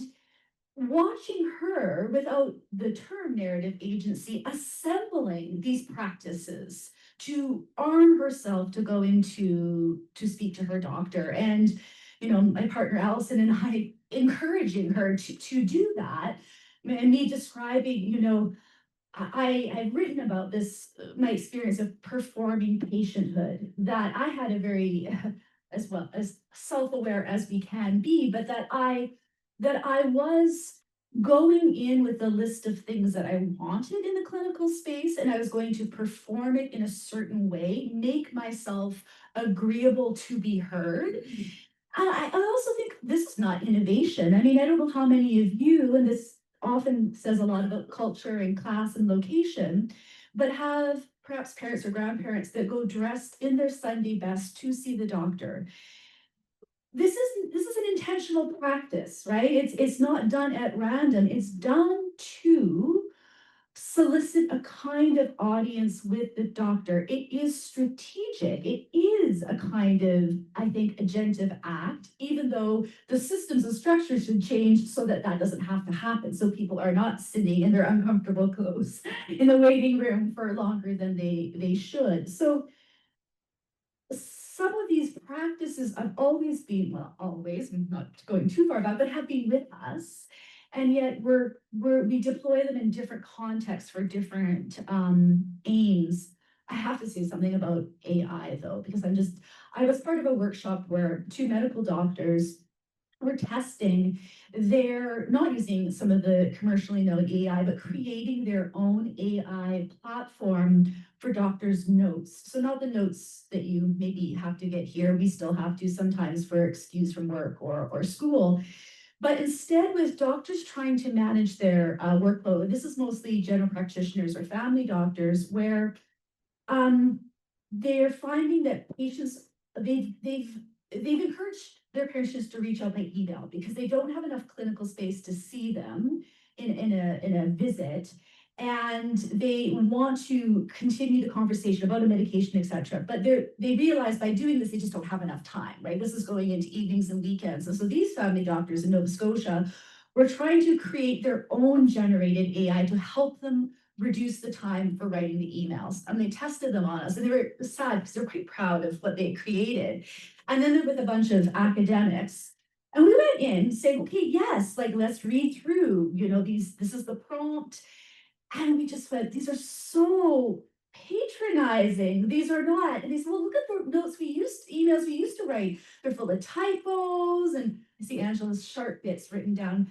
Patients, those of us that are academics and doing patients, like, we don't mind. We understand that you're jotting this off in 2 minutes, that there's going to be, a typo or something doesn't quite work. That's the human that we know that we're corresponding with. This perfect email is not landing the same way. And so, yeah, I'm nervous about AI as a response. It's not only a time-saving tool, because I don't use it at all. I've heard it, well, it takes on a life of its own in terms of how much time you're spending with it, but people are using it. And I was aghast at a friend's birthday party where my dear friend that will remain nameless, that's an artistic director of a whole large mall. They have all kinds of activities. Anyways, but say, I'm just going to fire my therapist because I'm finding Chat GPT is just so much more useful. I was like, are you serious? He's like, right now, yes. I have to go in and talk to this man. By the end of the hour, we figure out what's important to talk about. That is therapy, that you find out by the end of your time while you're there. It's not that immediate solutions-based kind of application, but I'm speaking more at length. But this quickness, the sureness, this I can solve your problemness of a Chat GPT is really what concerns me. Not that we don't need solutions, but solutions are rarely quick and simple, and simply by firing in a question, a prompt will bring us to that perfect answer. Right. Just thinking about the polishedness issue, and thinking about the what is lost when we present ideas that have an end in mind and have a completeness and are kind of wrapped up, and how much is gained by having it's a lot of things, isn't it? I was going to say the vulnerability. I think it can be the very opposite. I think it can be the empowerment and the agency to dare say something that might rub people the wrong way, that might challenge prevailing norms. Because I think that I think that's where we can try to chip away at some of the very established and entrenched narratives that carry so much. So I guess it's just a gentle polemic against the neatness and polishedness, the preemptive neatness of things that we might say, and somehow being in positions that we can say the sharp bits, the bad bits, the messy bits, the unfashionable bits, the whatever bits, the what do I mean? The dangerous bits that need work and that reveal where the work needs to be done. I think there's a lot of fear attached to. I don't know what, yeah. Dot. Yeah, do you have another question, or shall we open it to you? Yeah. Yeah, so now you have a chance to ask questions from the panel. Who would like to start?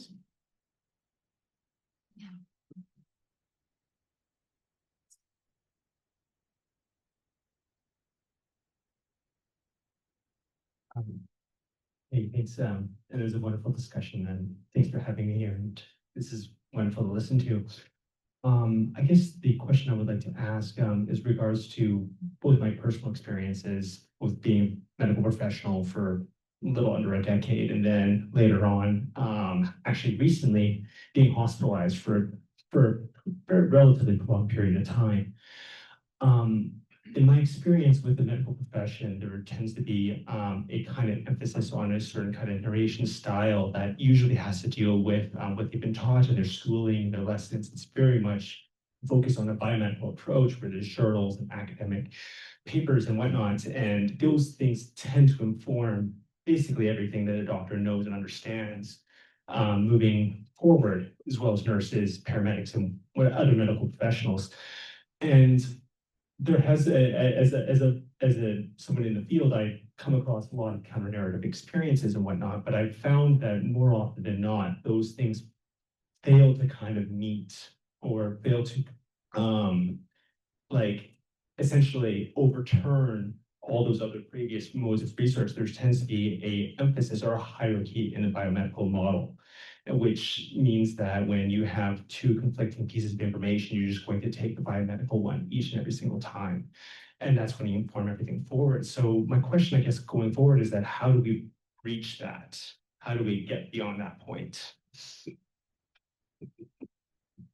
Is one for you?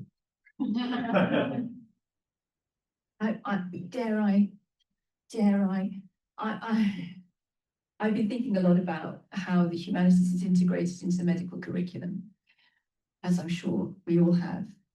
And it seems to me that very often the most profound and interesting lessons to be learned from the humanities are kind of eroded away before they reach any kind of medical curriculum, because they are not amenable to the kind of ways that we need to be, the kinds of hours and time and everything. I mean, at the end of the day, there are other students who spend an entire 3 or 4 year degree learning how to do art. And so we cannot expect medical students to learn how to do art in any kind of relevant way. The reason I'm saying this is because the danger with integrating humanities into a medical curriculum in a way that's ineffective and actually underplays and kind of sidelines actually what the humanities can genuinely offer is it gives the impression that non-biomedical ways of thinking about things really are inferior and not full kind of epistemic systems and not full ways of thinking, because actually we're kind of contrasting, you know, a biomedical model that is fully fledged in medicine and a kind of amateur, if I dare say it, model of the humanities. So I think we have a better chance of persuading doctors that other modes of thinking have somewhere to go if years back in their formative medical education, the humanities was actually standing on a par, on a level with medicine, having experts speaking to experts rather than having, you know, amateur hour, the fun bit, you know, drawing, I'm not wishing to rant, but like making a felt collage to express our feelings. And then we do some proper medicine, because that's not what artists do. So let's have doctors and artists working on a part at the point of medical education, and then years down the line, there's a chance that, you know, biomedicine would be assumed to have the inevitable upper hand when we in ways of thinking. That's my rant, but I can go on. But you don't think the 4 hours of humanities curriculum in the medical training doesn't set this up? Like this, you know, for 3 or 4 degree years. Yeah, I mean, that's so true. I mean, there's different. It's interesting. In Canada, we do have compulsory. I think probably in the United States and in the UK and Finland, there's some compulsory elements of the humanities. It's not just electives. No, not at all. And I know it varies in the Canadian system. Students in second year medical school, third and fourth, the second year is optional to take electives. It is outside their medical training. And there is that self-selecting. I was a guest faculty member at the University of Alberta in the Healers Art course. And it was those students that are more inclined to be thinking about empathetic, compassionate roles in medicine that self-selected in second year when they didn't have to for the elective in this, I think it's the curriculum is usually over about 8 weeks, which is really actually designed to turn the lens to themselves, to think about their own places of vulnerability and to retain these soft places inside, to retain their humanity despite the ways that might be sucked out of them through their training. It becomes, becomes more and more difficult, I think, as their training goes on to retain that.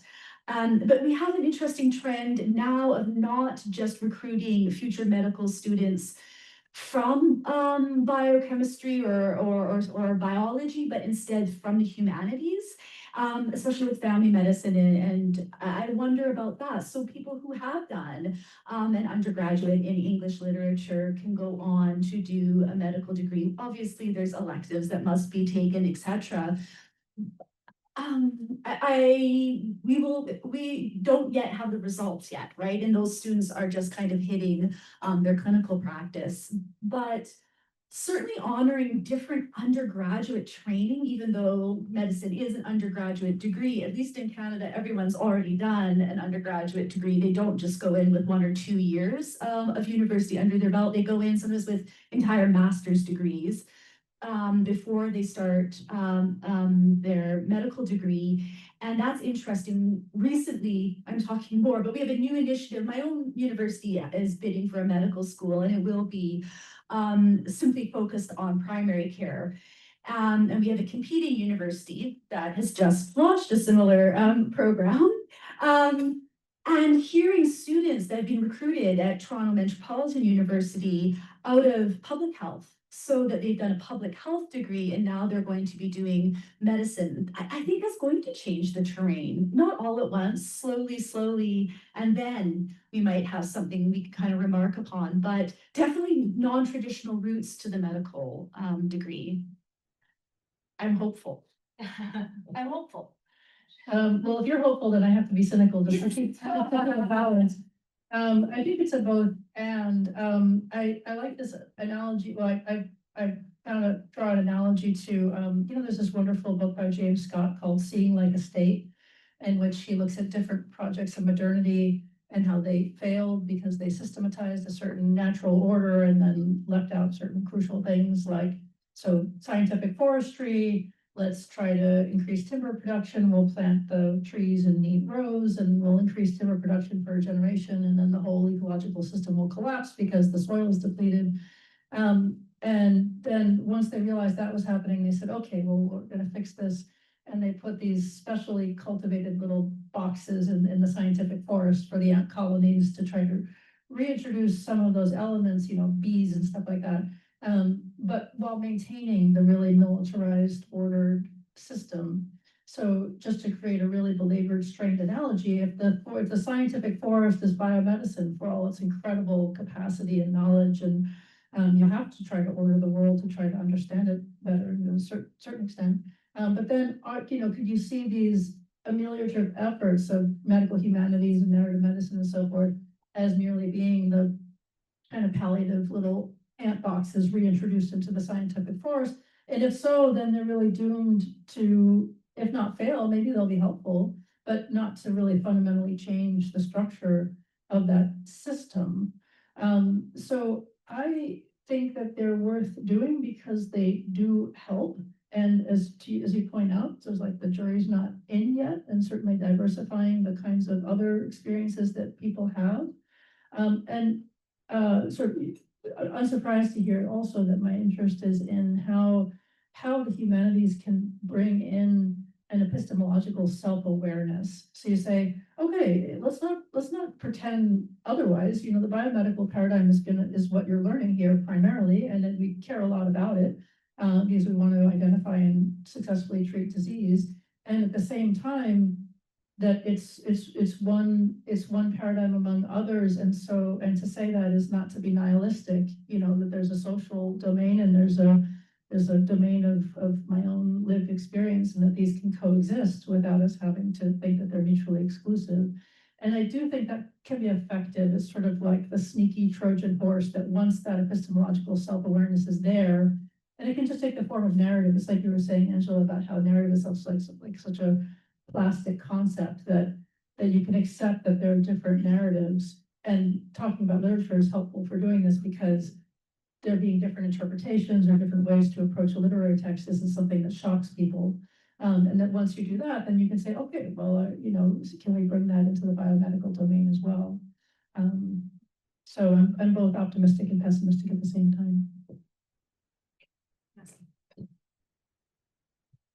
Without thinking at all about medical education, I think there's a huge opportunity for the humanities to get far more collaborative, and to actually join in large-scale clinical research endeavours, with the view that what the tools and concepts and critical frameworks and methods of the humanities have to offer are some solutions to some of the intractable problems that are like, people are not dying in the US context exclusively from, you know, various diseases. They're dying from refusal to get vaccinated, or they're dying from vast amounts of misinformation, or they're dying from incredibly poor kind of social housing, or whatever it is. And so the sense of being able to articulate far more powerfully and clearly, and through these collaborative endeavours, that actually there are tools and resources here that cannot be overlooked if you want to address intractable health problems, is really important. So I think that's one really crucial thing. And certainly in the UK context, there is a huge door around the kind of requirement in research and other sort of clinical settings for PPIE, for public and patient involvement. And that is something that has been now institutionalized, professionalized, kind of systematized within biomedical kind of contexts. But where I think that there is a whole sense of, if you have already conceded that it is important to have the perspective of patients, to use Danielle's favorite term, in this environment, then the humanities can be incredibly helpful to the articulation of experience. And we can do that through a range of different methods that may be more or less singular, that may also speak to the aggregate and speak to the kind of, you know, class-based interests or population-based interests. So I think there is huge potential, but I think we need to kind of think more broadly than let's bring biomedicine to us in terms of our texts and our ways of working within its context, but to think much more about how can we not surrender our own practices and integrity as, you know, humanists or whatever we might be, that how can we get down and dirty in collaboration would be, sounds a bit grubby. Anyway. Hello, so I am just telling you a question from that's come in from Zoom, from Grace. So Grace says, thank you for a brilliant discussion. I'm interested in what Astrid said earlier about enmeshing narratives and how people who witness someone close to them unwell or dying might participate in the narrative process, might even be able to communicate the grief of the dying. Is there a role witnesses to illness can play in building narratives, deconstructing narratives, counter-narrating?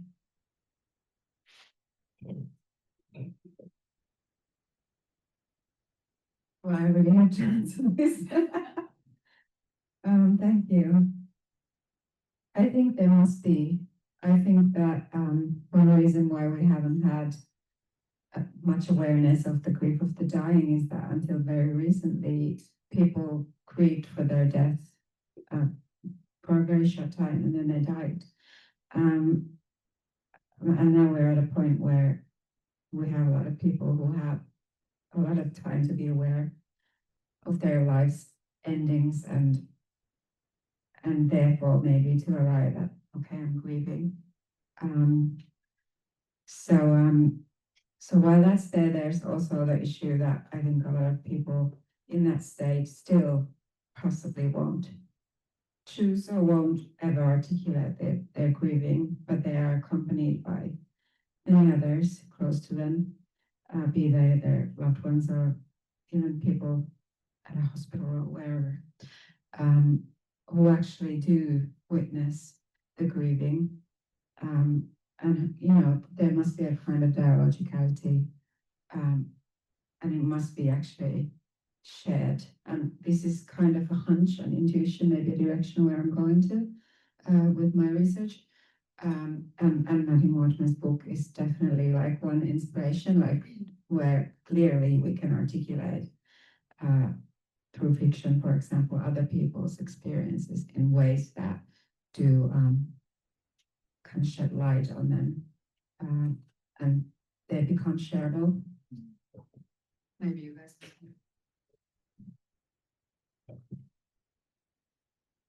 I'll just say something briefly in the context of writing about my own experience of chronic illness. No story just involves myself, and I wrestled with how much to put other people in, people who might have really attempted to be a kind of solidarity with me in, you know, painful moments or moments of recovering from surgery, those type of things. You know, in the end, when I reflect upon their reactions, some of them were unwanted, and those are sharp bits that are in there, and people might recognize themselves. Ultimately, it is all filtered through my experience and my memory, which was, you know, faulty. One thing with that assignment that I give to students, or or I haven't dropped it yet, when students reveal that they are going to write about a personal experience of illness that is life-altering, that is in their own family or themselves, I always say, remember, like, you don't have to share everything, again, in the spirit of making choices about what to share and what to hold. And I say, you know, one thing I do think about is having one detail that you keep for yourself only, that you're not going to let be altered through writing about it. And then if you kind of keep the spirit of that, you'll be guided in what to share and what not to, because there's no obligation. Especially when you're, I can imagine, which I haven't done, writing about others, there's something that you will not share. That's particular to that experience. That's not for public consumption. That won't make it into the narrative arc. And that might be a way of honoring the experience rather than the experience of writing about the experience. That reaction. Just speaking personally, when I've written about our son's death, there are some bits I've purposefully excluded from the writing, very fiercely protected, and have not spoken about anywhere, and will continue to do so. I feel if I lost them, something would be lost. But I'm just thinking about that question of narrative agency and speaking for others. Well, I think that question of speaking for others and sharing the grief of the dying in the second or third person rather than speak for yourself. And it comes back to, again, that question of agency, doesn't it? That special issue of Life Writing Journal, which I'm editing at the moment, it's all about birth, birthing and death. And there are some special ways in which at the very edges of life, we can lose voice, we can lose agency. When we're being born, when we're dying, when we're giving birth, actually, we can be outside of language in quite interesting ways. And what I found coming up it's about 17 papers, it ended up as a double issue. Again and again, plurality seems to bubble up at the point of the edges of life. People speak in plural, pronouns become plural, people almost absorb their spouse who's dying and has died and speak as them and with them, or there's a kind of a chorus of voices. So it seems to me that, I don't know, but maybe there is something special about the way that at the edges of life, actually, we blend and become, there's some kind of pluralism going on. It just happens that I've noticed it again and again in the papers that have come in. That's something. Yeah, we don't have much time, but perhaps one question. I don't know who was first. Or should we collect two? And what do you think? We have time only for one. Okay. Notice. I don't know who was. Well, maybe you can both say your question and then we just Yeah, I was hoping you'd save me actually because I am a medical doctor skulking in your midst. And thank you. So I think definitely, I mean, I do apologize, and I am working on a memoir of chronic illness. And I think the challenge I have sort of like faced time and again through my training, and it's a long training, of course, is that I've often felt that I needed to pass as a non-patient to be a doctor. And this passing would sort of like, it could be jargon, it could be sort of like, well, you know, making light of this incredibly sort of, you know, soul destroying appointment that I might be sitting in. And I think the question ultimately, if you come to the level of the individual, it boils down to capacity, right? Because I think that is why there are certain narratives that are master narratives, because you need to have the capacity to actually sit with the counter narrative. And I feel like, and ways that I'm speaking for the doctors in this case, but I think through your medical training, you're exposed to so much that is beyond the realm of ordinary, you know, human experience. And you may be adjacent to it, but you're exposed to like function at this incredibly sort of like, you know, have this like high cognitive output through things that are like frame your souls. And I think one, of course, we can encourage counter narratives from within medicine, but I think also we have to recognize that it's a question of capacity. You know, these doctors, some of them will grow into the capacity. And interestingly, there are studies now that say that like if you actually feel what your patients are feeling, if you allow yourself to do that, which you don't because in the beginning of your medical training, you do not have the capacity, then that actually protects from burnout. So, you know, so I think it comes down to like we have systems and we need systemic change, and collaborating at a systemic level is important. But ultimately, it's also just everybody being individuals, humans. And the question I think keeps coming back to capacity. How do we nurture capacity? I mean, then we need to start even sooner, right? It's not medical education. It's like when our kids are little. Yeah, that's about it.